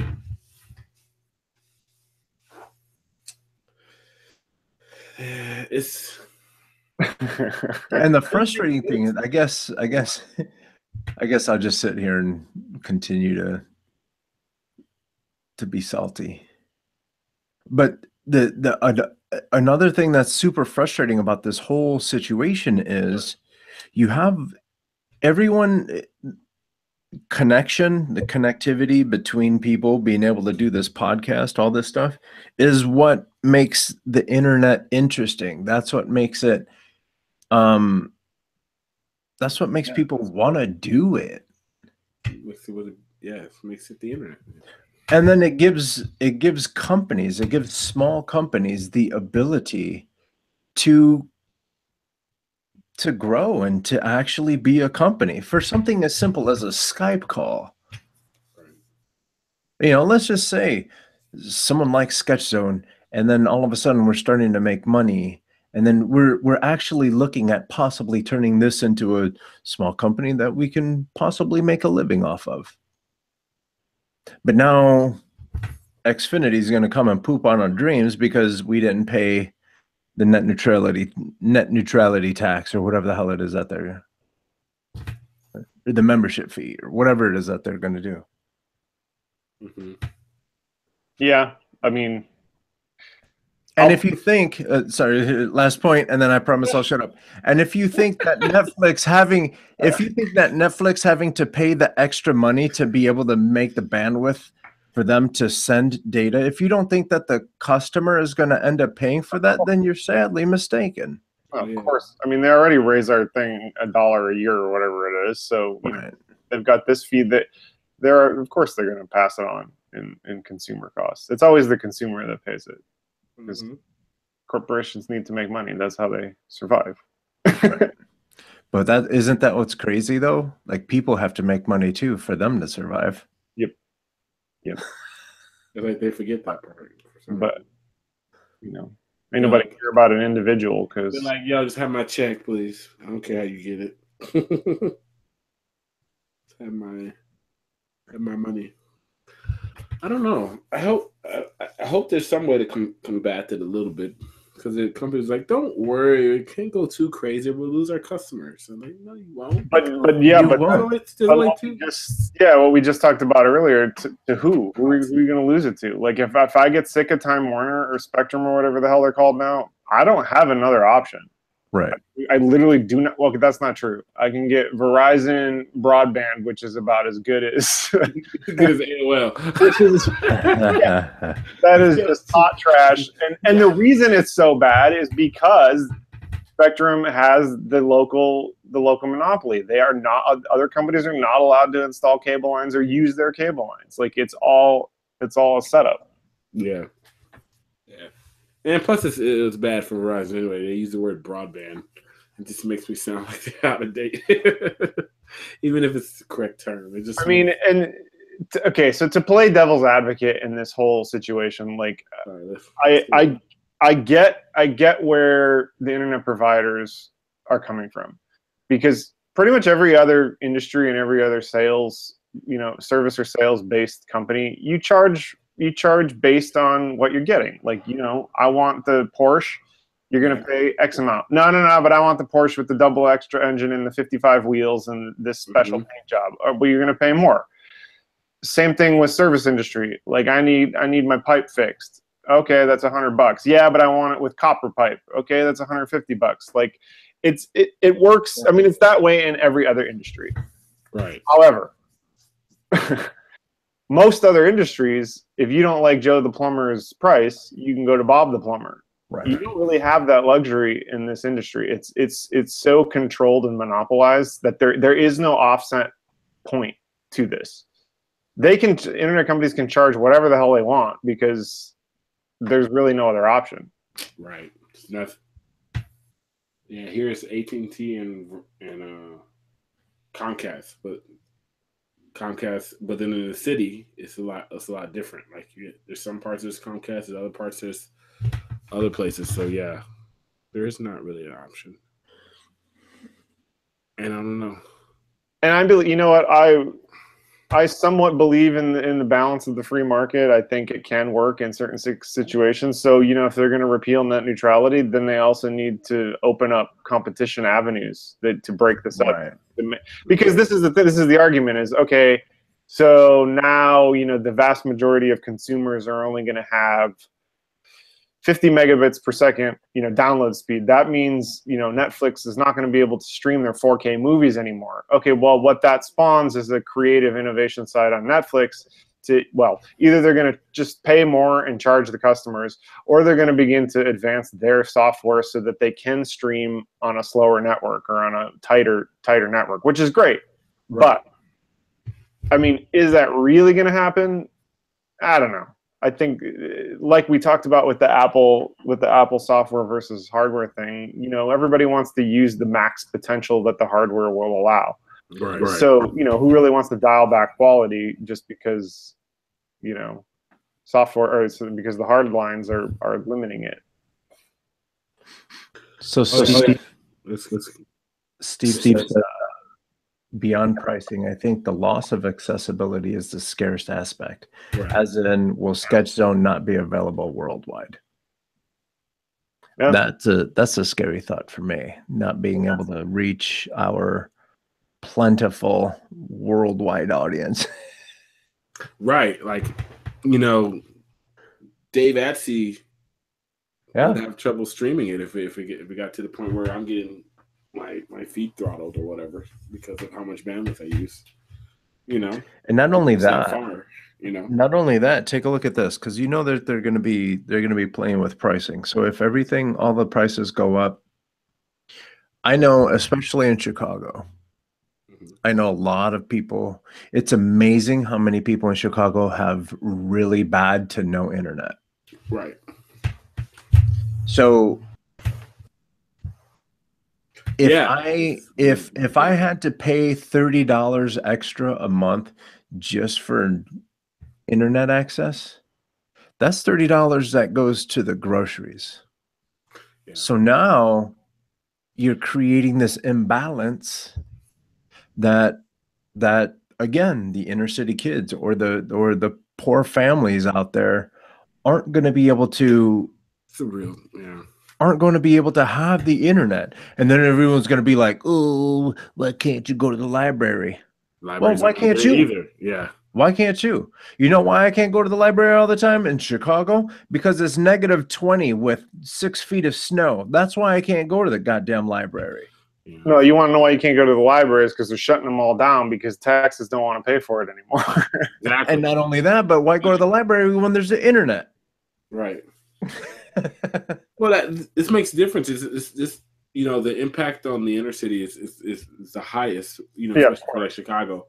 But even on the middle class, right? Like right now, I switched over to AT&T because they made fiber available in my area. I live in Des Plaines, Illinois, which is a suburb right outside of Chicago near O'Hare, right? So I'm effectively like 20. PIN code is but like 20 minutes outside the city technically is where I am.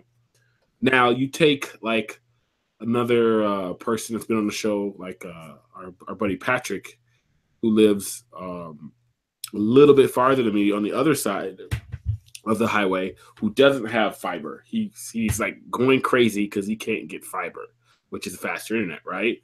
Mm-hmm. So imagine, because it's not available in Brookfield, in that area over there on that side of like the the spectrum, because literally the same speed I have here, he physically can't get it and doesn't know when he'll be able to get it. Yep.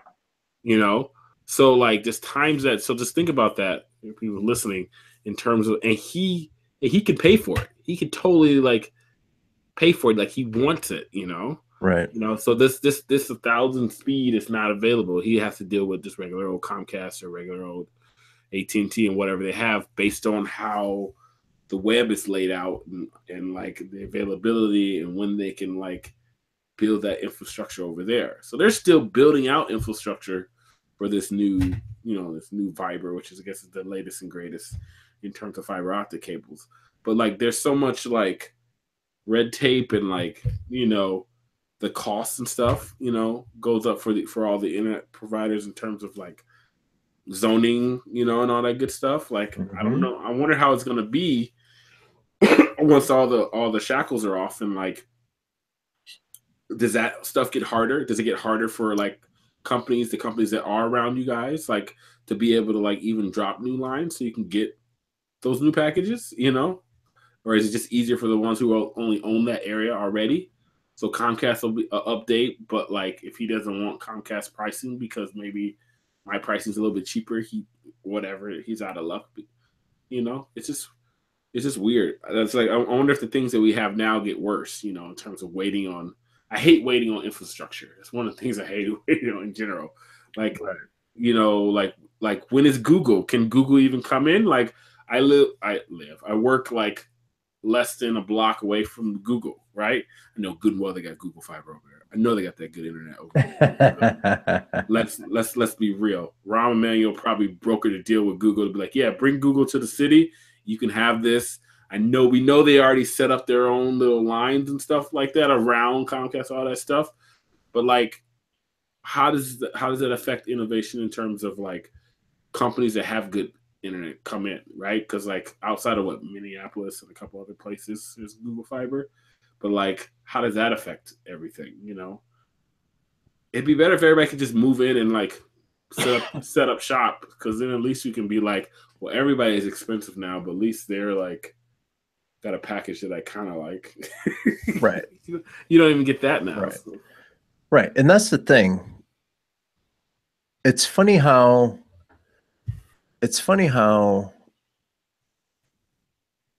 all of these large corporations say, we'll just let the market dictate. But those are the rules until your company is threatened. Then all of a sudden you want to start calling foul or whatever. Right? Mm-hmm. So I have no problem if you guys wanted to control all this stuff. But the thing is, you guys aren't playing by the rules that you guys are supposed to be living by. If you let the market dictate, which that's just how it works. You have Ford, you have Chevy. If Chevy has nicer cars, then Ford needs to either make nicer cars or go away. Right. That's how it works. But the thing is, you can't, like, wherever you go, there's always like that, you know, auto road or whatever it is. You have a bunch of car lots back to back to back to back. You have the Chevys, you have the Fords, you have the Subarus, you have the Audis, you have all those guys. That is how it's supposed to work. Could you imagine if you went to Chicago and the only car you can buy in Chicago was a Ford, and the only car that you can buy in LA was a Chevy? That's exactly what's happening with these knuckleheads. So you're trying to tell us let the market dictate, but yet you're not playing by the rules. Yep. Like I live in LA, like one of the largest cities in the country, and we don't have access to fiber at all. Who's got the hold out there? This is the way of talking. Who's your dictator over there? Who's got you in a chokehold? It's Air Spectrum, and it's places I've never heard of. Who is Air Spectrum? It's just Spectrum. I was making a bad joke. Who is Spectrum? They just bought out Time Warner, but I don't even know if they bought out Time Warner everywhere or just here. I don't know, man. I've never heard of them before. It's basically. Do they have Cox? Do they have Cox in Chicago yet?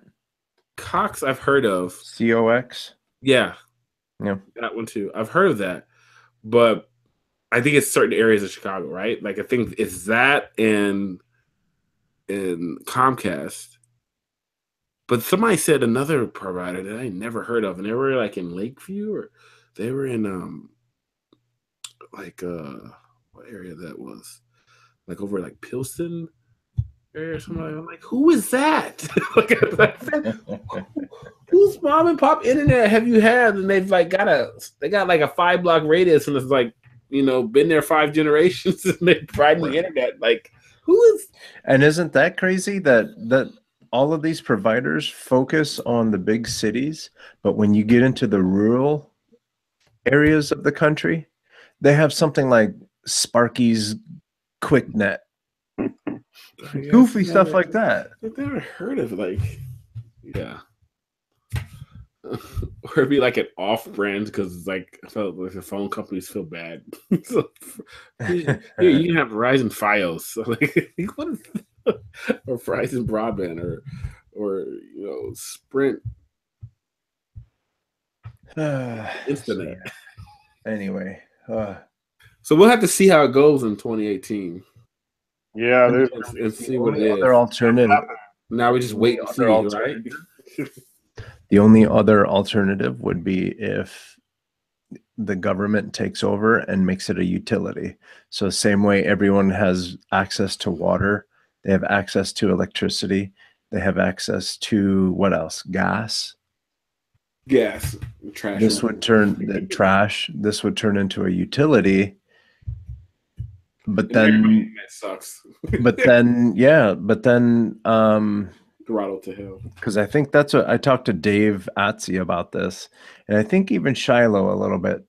I think that's the way it's set up in Australia, where you have like the I guess you could say the government sponsored internet, right? And then you can get extra bonus plans on top of that, premium solution on top of it. Yeah. But then obviously you have to pay a little extra. I don't even trust private companies enough to be able to, because it gets look at roads. Our roads in the United States are horrible. Yeah. Imagine the internet. Unless you can pitch the idea to the government saying, look, we need to have super badass internet because we have more technology these days in our pocket than we had when we went to the moon. Why don't we do like some telecommuting, make that a more standard thing? And then that way you can telecommute and you do all kinds of cool things, invest in that. So now you have a chance to work on the roads, especially in LA, because sweet baby Jesus out there, you have to pack a lunch just to get to work. Really? LA is a joke. You're going to be gone a while. Yeah. Better not have no babies because you'll never see them. Like I left for work in the morning. My baby was a newborn. I got home for that night, and it was my baby was 4. 13 now. College. Look at that. I had to pull overtime today. She just graduated college. Trying to make it back before she may have her first kid. I was on my way to her first soccer game, and she called me and said, "Hey, I'm graduating college. Change of plans." So I left my baby girl at home with her mom, and I got home this afternoon. I'm a grandfather. Oh man. So anyway, there's that net neutrality. Like I wonder, I would love to have some guests on the show. I have a list of people I'm going to be reaching out to for next year. Yeah. But I would love to have some folks from outside the US just come and give us what they're seeing. Because we're in the middle of it. I mean, it is a sight to behold. Yeah. I want to see what other people are seeing. I want to understand what they're seeing. Because this has got to be like, there's got to be people like looking at each other like, uh-oh, what's happening? Right. Oh, anyway. So since this is the latest or the last show of the year, right, I wanted to check in and see what you guys thought of the last year, and kind of like, I know we've done some different things with the show, and I think that the audiences really like them. So I just wanted to get you guys' general perspective of the show. Like what, and it could be something that you've learned, something that you've accomplished. I mean, I love the fun prompt. I think that was a nice, it was a nice, in a way, throwback to our roots, to when we sort of started with the competition stuff, but done in a way that somehow, and I'm not even sure if I have my head wrapped around what made this more successful than the competition setup. Perhaps it's just we have been going for 2 years now, and 2.5 years now, and there's more eyes on it, or perhaps it was something inherent in the setup. That's, I think, something to learn from and to analyze. But I really like that, getting people involved and getting the online feedback. It kind of goes hand, and I'm sure Charlie can talk more about this than I can because he's got the Twitch thing going. But I think going hand in hand with that user feedback is the integration of all the chat rooms and the live streaming and stuff like that has given us user feedback, but also kind of opened our eyes to ways that this can be bigger and expand, pending net neutrality doesn't shut us down. Thanks, Obama. Kim Jong Spectrum is going to shut me down. Yeah. I think general for me, I think we've done we try to do a bunch of different things this year. I think that's what this is this year, when you guys are doing more of the process-based stuff, and then showing your work, having a couple of those type of things are always kind of fun. But I think the ongoing integration of us trying to find different ways, be it YouTube Live and us using Hangouts, and us trying different other video conferencing things and failing. I really like the growth in terms of like us finally getting the Twitch thing off the ground. For me, I think that was a big thing that I felt like we were missing in terms of like it pushing us people toward our YouTube Live page too, which is kind of crazy too, and us getting just more eyes. It's an ongoing process with the social media and Twitch and all that stuff to get more viewership. But I do like seeing that at least like on Twitch for tonight, at least 117 people have stopped by and viewed it for whatever amount of time. And we're pretty late here on the West Coast, on the East Coast for me, in the middle America, and then West Coast for Jack and Carlos. But I think that we can build on that, because then you talk about, okay, how do you keep people looking at stuff, and and how do you get people to hit that follow button, so at least we know that like when we go live on Twitch, it'll alert those people that followed, But like I do like the feedback of knowing that some people, even if it's 20 seconds to me, I think it's a win, because I think it was wasn't as much. We brought awareness, yeah. We brought awareness, whereas before we were content to being, we're the show that you watch while you or listen to while you draw the next day, So we're really recording this for everybody tomorrow. And now it's not so much that. It's more of like there's people watching and people still, and we have the other group that watches it tomorrow, or watches it later on in the week.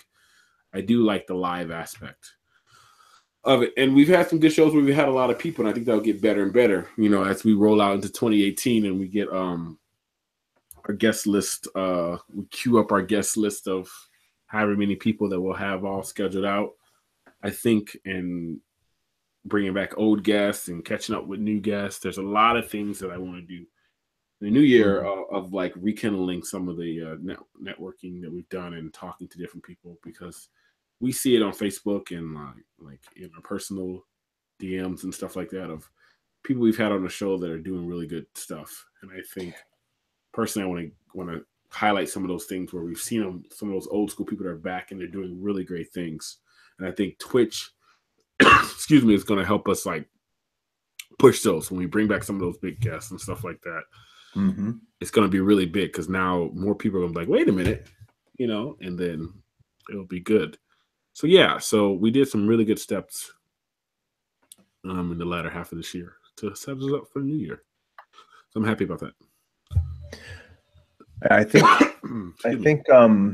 that the fun prompt is amazing for me. I think I've said on the show before, to just sit down and say, okay, I'm going to draw something. I struggle with that way more than if I have something to focus on. And so that always gives me something to focus on. And it's kind of a really cool little thing that we do. And it's definitely brought the community, grown the community super fast. Our Instagram, like every week it blows up. We get new followers by the bunches, which is cool. And that's always been the goal, is to build this community and let everyone know. We take a look at the creative industry in 3 separate angles. We've been through things, and I'm sure that there's been people out there that have been through completely different things. So let's get together and talk about that and let other creatives know that you're not out here by yourself. And so being able to reach out to people like Charlie was talking about, some folks that we connected with early on in the show, people like Rockley Bonner, who is now just killing it in the creative. When we first talked to him, I think he was about to be done in the military, and now he was in the military, just working. Yeah, just doing like 3D stuff, and we got to meet him. We had him on the show, and now where's he working, Charlie? He's working for 343, I believe, the guys who did Halo. Yeah. So big, huge. So now we're going to be able to reach out to those guys and say, hey, you're doing good things. Come back and talk to us. And the fact that, number one, we're still here is killer. Number two, we've talked to people like Frank from a few weeks ago that did concept art for Return of the Jedi and did matte painting for E.T. and stuff like that. Like it's amazing. Like I go and I talk to people about this podcast, and generally speaking, they're like, oh, okay, that's kind of cute. Okay. Everyone has a podcast kind of. And then when I tell them, no, we do, like, this is episode 129. It's the number. We have over 125 episodes. They're like, oh, wow. The episode number that sets you apart, Yeah. And then they say, well, what kind of people do you talk to? Oh, we talk to my buddy Frank that did concept art for Return of the Jedi. And then there's Diego, who does body painting, and there's we've talked to so many really cool people, you start throwing these people in there, and all of a sudden, people are like, "Oh wow, so yeah, you are kind of legit." Yeah, kind of. Yeah, we're here. We are here. So yeah, I mean, it's really cool because when we first started the show, we wanted to do that. We wanted to reach out and be an active part of the community, and it's just really cool to be able to be, you know, pretty much at that point. We still have some work to do, but it's just getting, I'm telling you, it's getting easier and easier to get people to come on the show. Yeah. It's good. What else?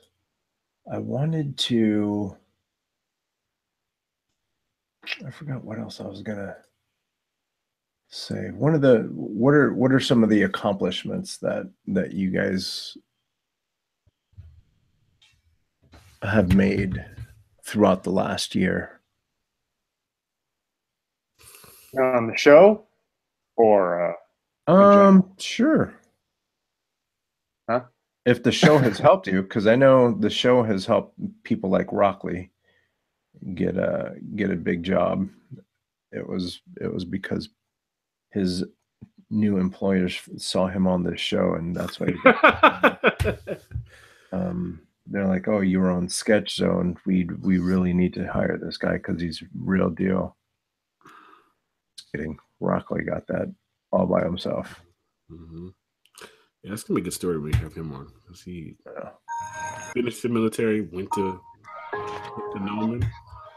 Okay. Oh, who is watching? Like, oh, does my internet come through on the audio? Great, that's perfect.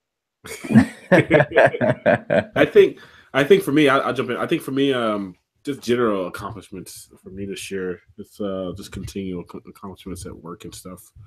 And then with family, you know. But I had that big promotion this year, so that was good, you know. Yeah. Or another one. I think this is 2 years in a row now where I've announced some type of promotion. So hopefully they'll just keep promoting me each year. I don't know if I'm going to go from here. But now, yeah, so that's the big lead in the art department now. So that's cool. And then what else? A lot of cool projects being finished. I'm in crunch mode now at work, so I get to talk about some cool stuff on the new show, on next year's show. So we'll do some announcements on the first show next year. Oh, it's okay. About some cool projects I did. We did a lot of projects for CES this year. I have some projects at the auto show this year, Chicago Auto Show this year. Some stuff out by you guys, I think, too. For some big companies, and yeah, we'll just keep pushing this VR AR thing. There's some other stuff. Personally, there's some other stuff happening. Some more training I want to do in the new year. I'm gonna get on the schedule of a reel. So there's a new reel coming in the new year. Ooh, I actually said it. Now I got to do it. So I mean, for me now. For me, I'm making a reel. Awesome. In the new year, and then gonna try to keep to a seasonal thing. I won't do one every quarter, but maybe like a summer and a fall type deal. Oh, cool. Twice a year, probably. But yeah, I gotta get that first one out. I haven't done a reel in a long time, but the project numbers that I've done now, mixed in with some of the other stuff that I've learned, yeah, it's kind of daunting now. We have a lot of stuff, and now you just have to feed through all the artwork.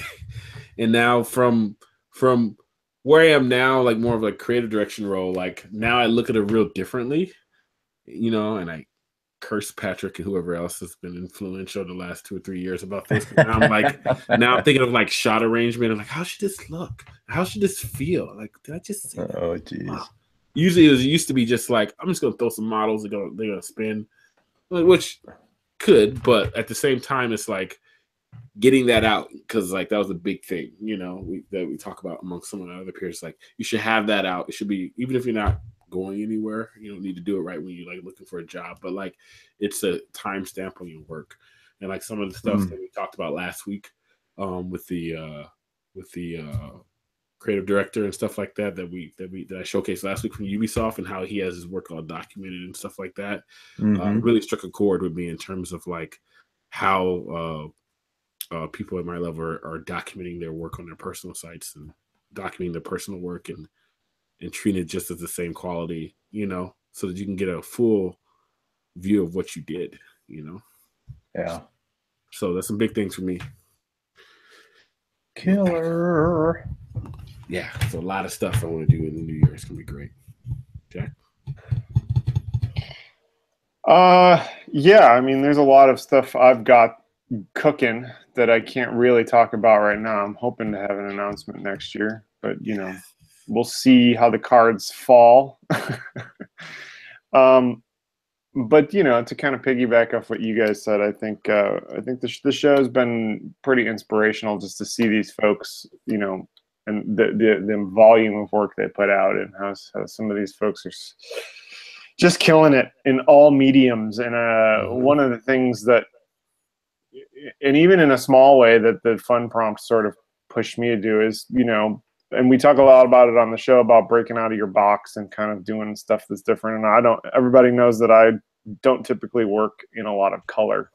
And so I was kind of using Sketch or the fun prompt to kind of test that.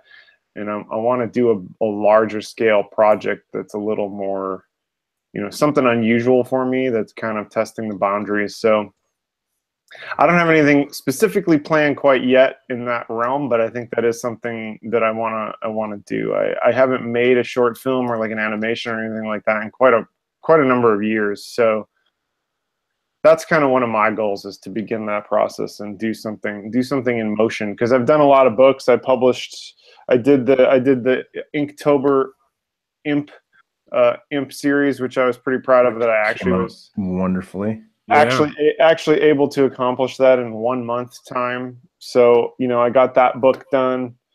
So now you got an attitude. You'd be like, I did that in a month. I might as well just go ahead and start cranking. I'm gonna make a movie in a month.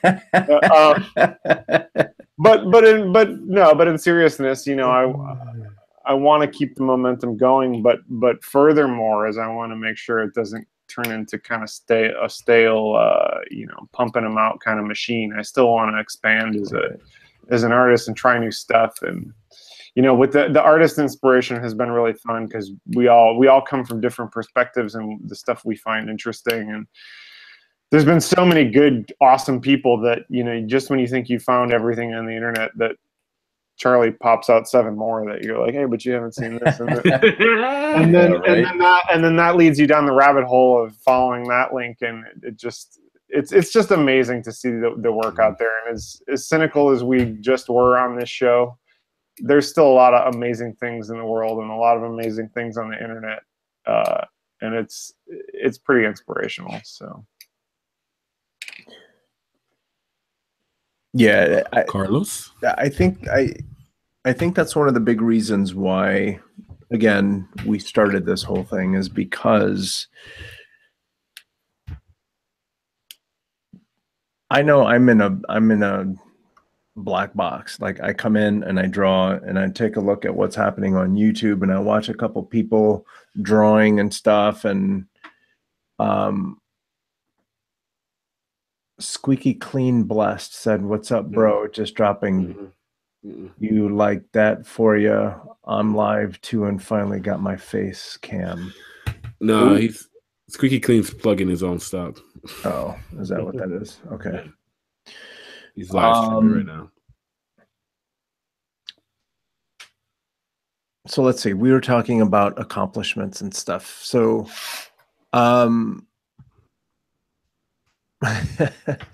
one of my fun accomplishments. So constantly drawing, obviously you'll end up getting better. Right. Having the community that we do, and everyone is drawing and sharing the same topic, I think is super enlightening and a lot of fun for me. So now, I've actually, talking to everyone that we've ever talked to, and talking to some of the people that we have in the nation, I feel a lot more powerful actually going for creative jobs. So yeah, no more like business development and all that stuff for me. I've done that. If I do that again, it's going to be for myself, which I kind of hinted towards that earlier today. But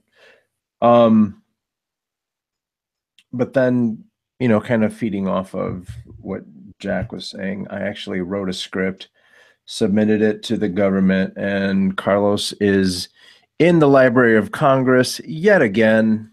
First time was for copyright for Robots and Aliens. The second time was the script that I wrote for an animation. So yeah, so that is all of the, I mean, I'm just slowly building up steam.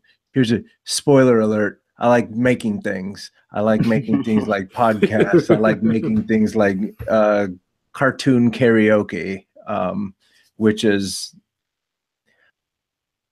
hilarious. Like, I'll go back and I'll watch my own videos. I'll go back and I'll watch my own videos. I'm like, that's pretty funny stuff.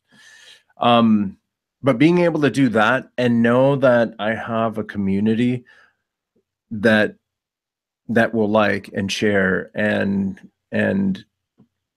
inspire and push and motivate, you know, it's really cool to know that there's folks out there like Steve, like Shiloh, like Dave, like all these guys that are our regulars that check in with us. Nate Bear, he checks in with me at least 2-3 times a month.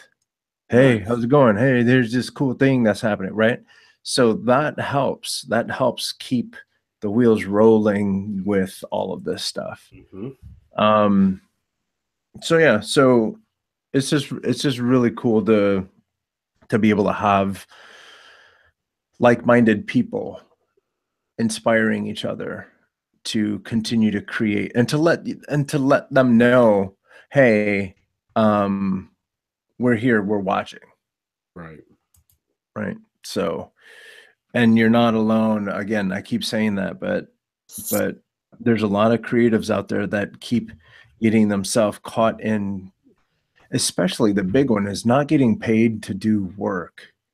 Without the realization that the people who you're creating for are going to make money off of what you're doing. Something as simple as that, being able to say, don't do that. This is what you can do. If you're going to do something for free, do your own project. Or if you need a project to work on, you know, it might be fine to do it for free or for a sandwich, whatever the hell it is. But don't go thinking that you need to continue to pay the price to do work just for your portfolio. Screw that. You can work on your portfolio on your own. Yeah. So anyway, soapbox again. So yeah, so those are some of the things that I've done. I've obviously, I was telling Jack just today, I work on stuff just to be able to put it in a portfolio. If it fits in the portfolio, cool. If it doesn't fit in the portfolio, or if it doesn't pay, then I have no problem anymore saying no. I'm good. I have so much other things that I have going on. This show, Midway documentary, the sketch fun prompt, the cartoon karaoke's, all this stuff. If you don't show up to the table with some cash, we don't need to talk. There it is. Yeah. Bitch, I'm in the Library of Congress. Yes,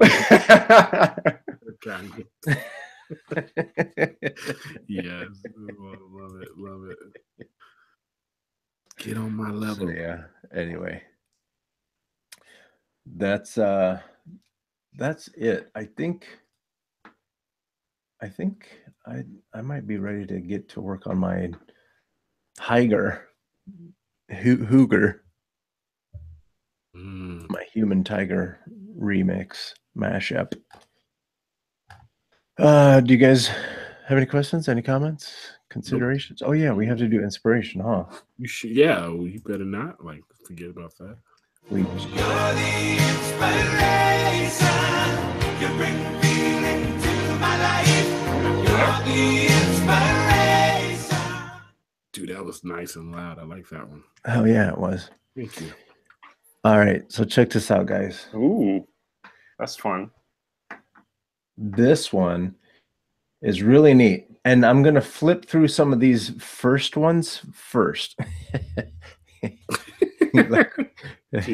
Sometimes my English is just so. You do the first ones first. I'm going to do the first ones first. That's good. So the thing that I really, and this is going to build up to something, but the thing I really like about, I forget her real name is Rachel Perez. So if you go to Instagram.com/PREZ_sketches, you'll see what we're talking about. Apparently she does self-portraits and she jams her Wacom stylus up her nose. But the cool thing is, you girl, you do you. Right. You do you. She's got a lot of really cool artwork, but then you see that it starts to evolve. Yeah, thank you. It starts to evolve, and she gets better and better and better with the Wacom and Photoshop and posing and setting a scene, because we always talk about that. Like, look at this. She's doing her homework, reading a book. Net neutrality must have kicked in because she went back to paper. And then she's got the fidget spinner because she doesn't have enough money for anything else. She's got her crystals to ward off demons. So yeah, so we went from really cool stylized drawings to like full-on scenes now. And she's getting into creatures and you know. So then it builds up to this. Boom. This is how I found out about her. She's actually this week is taking over Wacom's Instagram account, and she's posting her work. And oh yeah, she does clay stuff too. But she's posting her work on Wacom's Instagram page.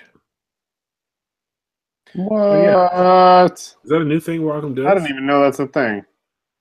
Yeah, I've seen takeovers before, but I've seen it on like I've seen it on like radio shows and stuff. Like Apple Music does it where some special guest comes on and starts playing their music and stuff. So yeah, apparently that's a thing. So that might be a little thing that we have to talk about, see if we can't do that, like give someone the keys to the sketch zone. And you can post as much stuff as you want, as long as it's not filthy. Wow.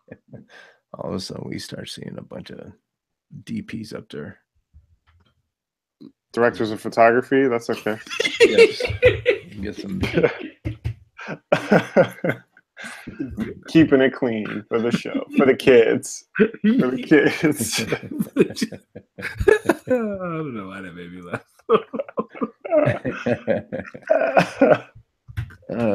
Hey Charlie. Hold on. Give me a second. He's catching his breath. I did something new this week. So if you're watching on Twitch, I was posting their stuff full screen via webpage as you were talking. Hey. But so I was a little conflicted this week, as I am always conflicted with art prompts, with inspirations, because it's the last one of the year. I know you got to do it right. I expect greatness. Oh well, just got to go on my little bag of tricks here. It's all greatness. It's all great. You're gonna have to smack a bitch.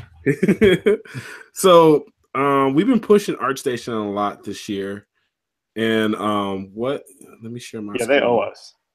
Yeah, and what I'm gonna show you guys is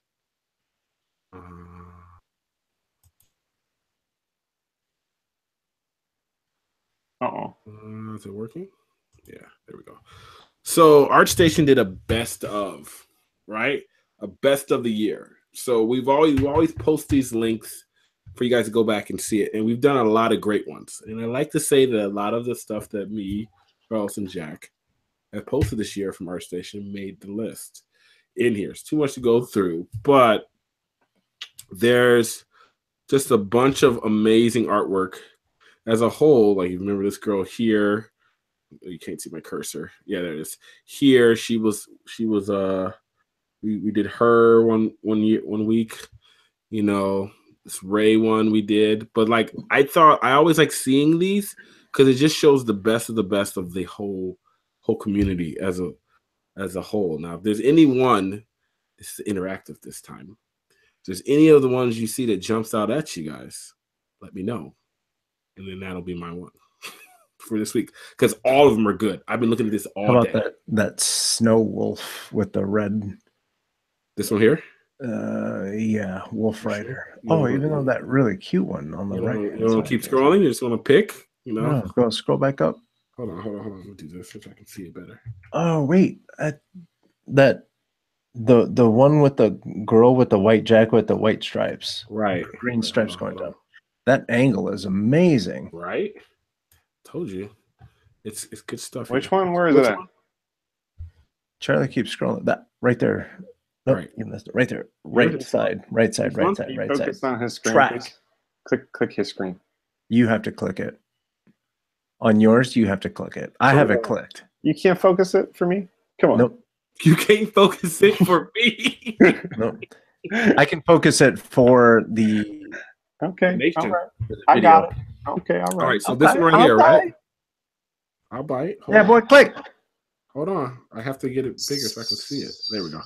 Small. Boom. Track. Ooh, Carlos. Good pick. All right, so this week's Photoshop.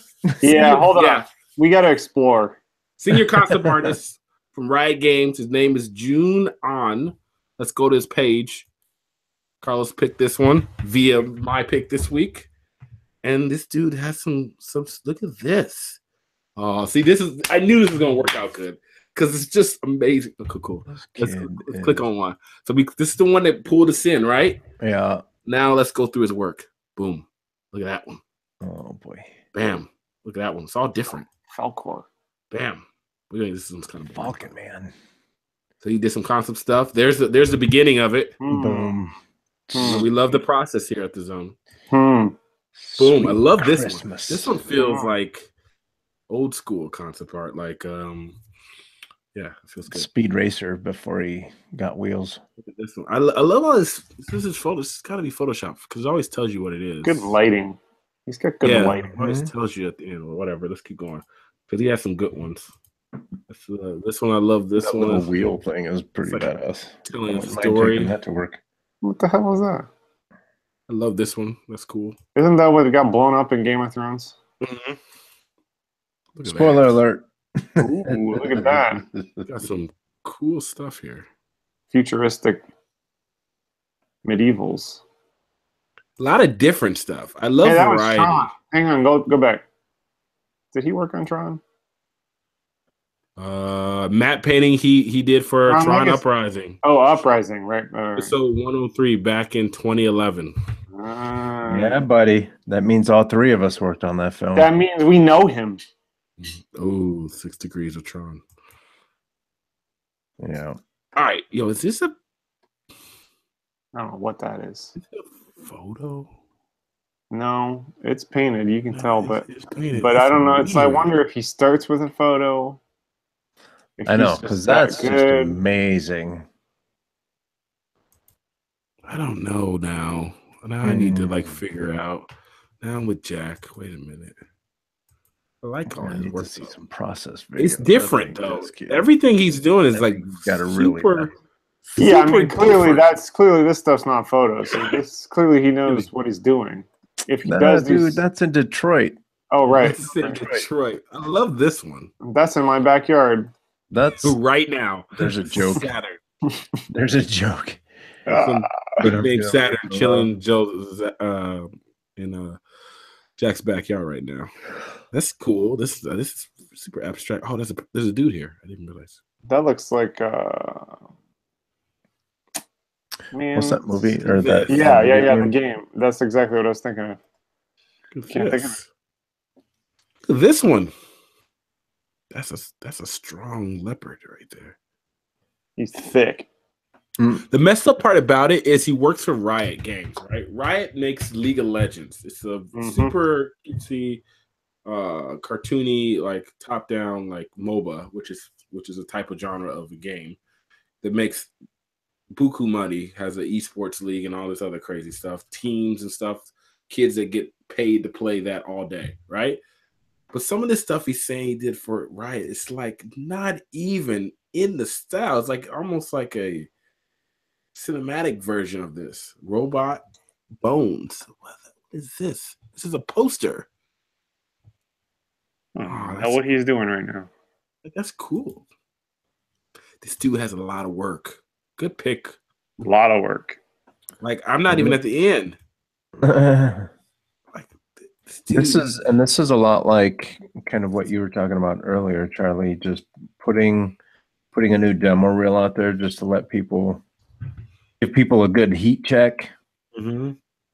Yeah, like the level of 3D right now that I've been doing at work is like on another level. Yeah, people don't get Carlos your way through that. I did. Like people don't get like even if it gets put into a game engine, like I get this all the time. I'm seeing it with some of my new motion artists who are getting exposed to more interactive art, game art, experiential stuff, becoming not just emotional, becoming more of a generalist. They're like, I'm showing them stuff because you know me. If you like this segment that I do on the show here, imagine me daily. I'm giving you links all the time of like stuff you should know people about, right? People at work are like, Charlie, enough. We get it. No, they're not. They're like, really? What is this? See what he did there, Carlos? See what he did there? You like that? You like that? He just owned that segment. You like this segment that I do here. But what I'm trying to say is like, I see what you did. It opens people when you look what's out there. It opens your mind to like so much other things. Because sometimes people put themselves in their own proverbial bubble of stuff, or even they put you in a bubble, right? Because like I've seen so many times where like someone who's based in more film or hasn't known much about game art, not in game art as a genre or as a medium, like interactive real time art. You know what we show off. People don't understand how much work goes into like making a character look how some of the characters we show, right. You know, on this segment, because like they're used to film, they're used to like rendering, they're used to like throwing 50 UDIMs at a character, and I'm showing them somebody that does it in 1 or 2 texture maps, you know, and it still holds the same weight, you know, just different res. It's cool, you know. I get fascinated by it and get inspired by the level of awesomeness that happens. So check out ArtStation. Yeah. Check out this year's best. If you go to the main page of ArtStation, then click up here in the corner here, and then go to ArtStation Popular, most popular of 2017. And do a search for Sketch Zone. Yeah, are we on ArtStation now? No, I just wanted to see if we were. I was about to be like, you know something I don't? Sweet. I'm gonna go search. You know? But like look at that. Horizon Zero Dawn's probably got Game of the Year this year. And it's got some of the best 3D artwork I've seen ever done in a game. Ever, you know? And like the level of quality. This is not like a that's like feature level. Yeah, you know, this is a PS4 game. This is not like the like you know, this is not like what I'm trying to say. This is not like a cinematic model you're looking at right here. You know, this is like rigged shading, realized 100K triangles in game hair, you know, fully dynamic driven by 50 splines at like 3.5 milliseconds while maintaining a stable frame rate of 30 frames per second. Like this is like ridiculously leveled, like AAA artwork, you know. Yeah, I put most game artists against a lot of people in other industries because they just don't understand the level of work that goes into making something. You know, and I know vice versa. It's a lot of work to do these other ones, but I have a certain affinity for real time because I feel like there's just so much more restrictions on it, you know. But like, yeah, this he's a hair specialist. I mean, I thought you might like this, Jack, because good old days. this your roots. This is your roots making wigs, making wigs. You know, but like Uma Thurman right there. Yeah, it's ridiculous, you know. And I'll turn it over to Jack because I'll just be clicking all day. Okay, I don't know if I can compete with all that, but okay. We'll give it a try. Watch, he had something. I know he does. No, it's not that. It's not that amazing. All right. Jack is like, well, you know, we usually show this, but there's this lady that does all these fantastic sculptures out of Jello. Yeah, he's gonna show. Jack is like the NPR of our section. He just shows things you're like, man, that's kind of cool. Where do you find that? No, this is traditional 2D animation stuff. Because, like I was just talking about, I want to get into that this year. I want to make an animated short. This guy, I'm gonna butcher this name, Male Gormelin. He's whatever. And I'm not even going to try and give you his link because it's super complicated, but type in the name Mael Gormelin. Gormelin. People are like, it'll come up because it's like the only name like that. He's a former student at Gobelin in France, so you know it's good. Excuse me? You never heard of this school? Bless you. Really? Really? Oh, you definitely okay. So I have. I just don't. For those of you folks who haven't heard of this school, this is a pretty famous animation school in Paris. Gobelin, spelled like goblins. I think I have now. I think you showed me. The work they produce. I mean, they have a very distinct style. In a way, you could argue that they're producing, kind of a cookie cutter style, but it's always top notch quality. But it's a damn good cookie. God, it's a good cookie, and the quality of animation that comes out of that school is just unmatched. It's so good. So he's kind of a good traditional 2D artist, cartoonist guy. He's got a little bit of some old school Disney and Warner Brothers going on in here, even some. He's got some gestural paintings and stuff, but what I really wanted to get to, and he's, as you can see up here at the top, he's worked with everybody from Leica to Aardman, Walt Disney, DreamWorks, Illumination, Headless.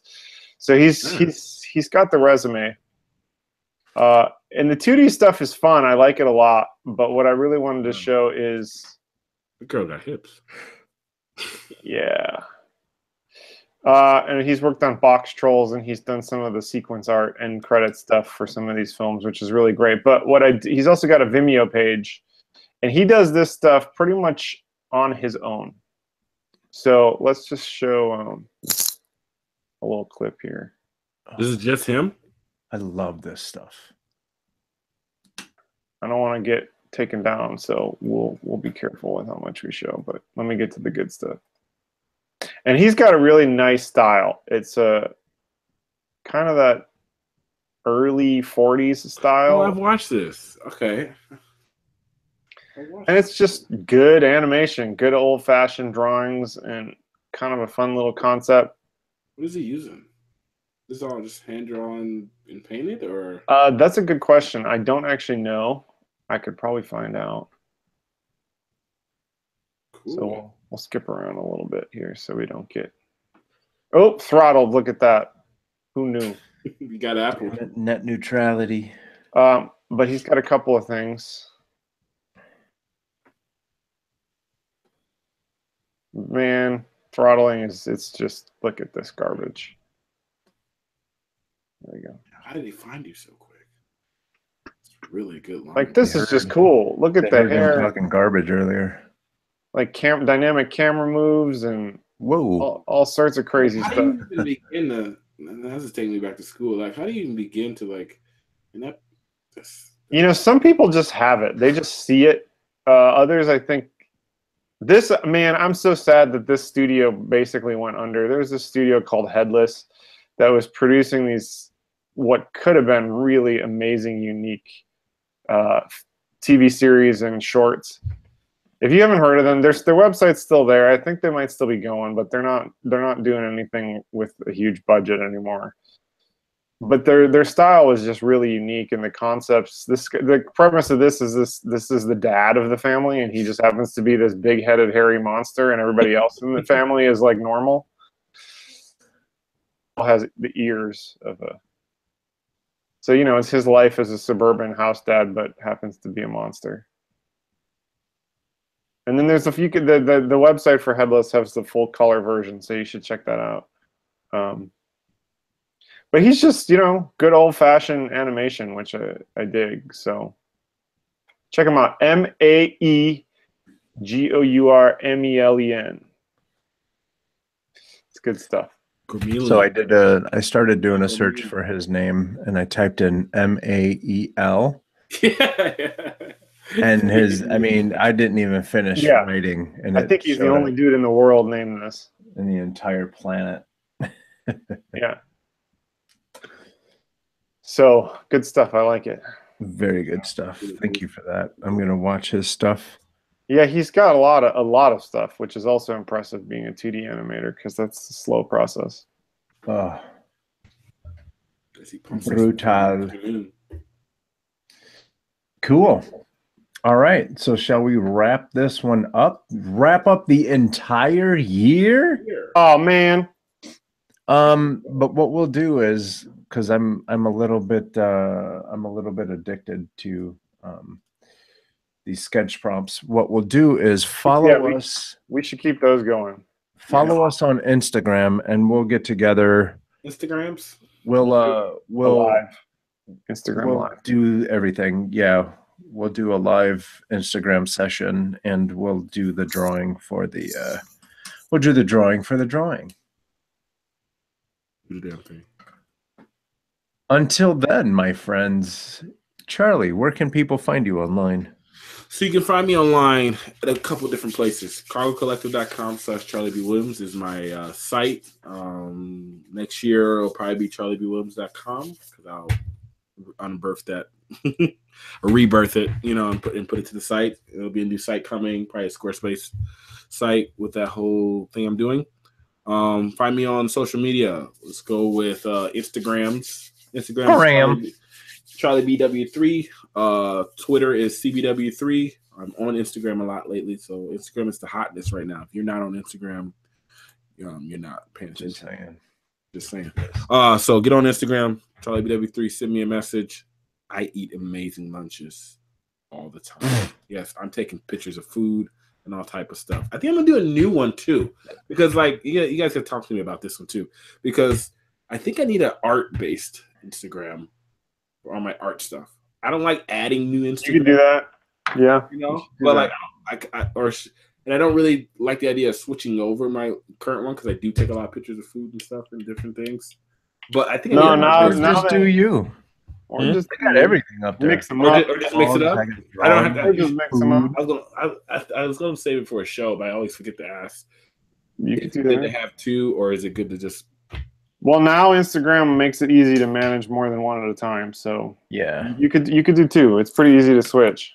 Okay, cool. So Charlie BW3, almighty Pinterest, Charlie BW3, all my inspirational links and boards and stuff like that, and even a mixture of boards, mood boards and stuff like that we do for work. All that stuff is up there. Check it out. Get inspired. Find something new. Learn something new. Go over to my tutorial section on that section where I'm posting on my personal library of how I learn new stuff. I keep it as a visual log on Pinterest. Check that out too. All right, guys. Excellent. Thank you, sir. Hey, Jack, where can people find you? As always, at sketchbookjack.com and sketchbookjack everywhere else. Twitter, Instagram, Facebook, Pinterest. Sketchbookjack. Boom. Hey, y'all. You guys can find me online. Okay. CoconutJustice.com. Coconut Justice everywhere else. If you type in coconutjustice.com, it's going to pop you over to my YouTube page, because I got this Carlos's cartoon karaoke thing happening. You should check it out. It's pretty silly. Yes. Yeah, it's pretty funny. Ooh, yeah. Let's talk about let's take a minute to. So I started this Carlos's cartoon karaoke thing, and I know I preach a lot on this show about continue doing the things that you like, and you're going to end up finding work doing that thing. Mm-hmm. I pitched a Carlos's cartoon karaoke thing to one of my clients. They loved it. I'll be doing a new video that they're going to be paying for. Bam. Oh, nice. Congrats. Get paid. Boom. So it works, y'all. It works. Continue creating. And hey, listen, like all of these sketch prompts and stuff, all of that is portfolio work. So jump in. Because it'll show it's different each week. And then when you get a badass job, you can tell us about it and we can have you on the show. That's how we do. That's how we do. So coconutjustice.com, Coconut Justice everywhere else. And this is Sketch Zone Podcast. If you're watching us on YouTube, go ahead and click that subscribe button. All of that helps grow the nation. If you want, you can go to sketch.zone. And then we're also on Instagram, on Facebook. If you go to sketch.zone, there's links to everywhere. We're basically everywhere: Facebook, Twitter. But if you don't have, like, let's say net neutrality grabs a hold of you and you just want to download the audio version of this podcast, we're also available on Stitcher, SoundCloud, Google Play Music, and iTunes. I think that's it. It's crazy. This is episode 129. We got a lot more coming, y'all. Yeah. 129. That's nuts. That's nuts. Bananas. Another year. Bananas. It is totally. You guys see that that African kid on YouTube? Oh my God. This is bananas. He's funny, man. He's like a good coming on as a comedian, online comedian. It is bananas. So with that, everyone have not only a wonderful week, but have a good rest of the year. We will see you 2018. Episode 130 is coming up hot off the presses. Soonish. Yeah. Until then, everyone have a wonderful weeks. See you guys. Good New Year. Happy New Year, guys. Happy New Year. Merry Christmas. Happy Hanukkah. Happy Kwanzaa. Festivus for the rest of us. Festivus. Yeah. Merry melodies. All right, let's go. Okay. Let's go. Bye. Bye-bye. It's hard. So hard to say goodbye. Bye-bye.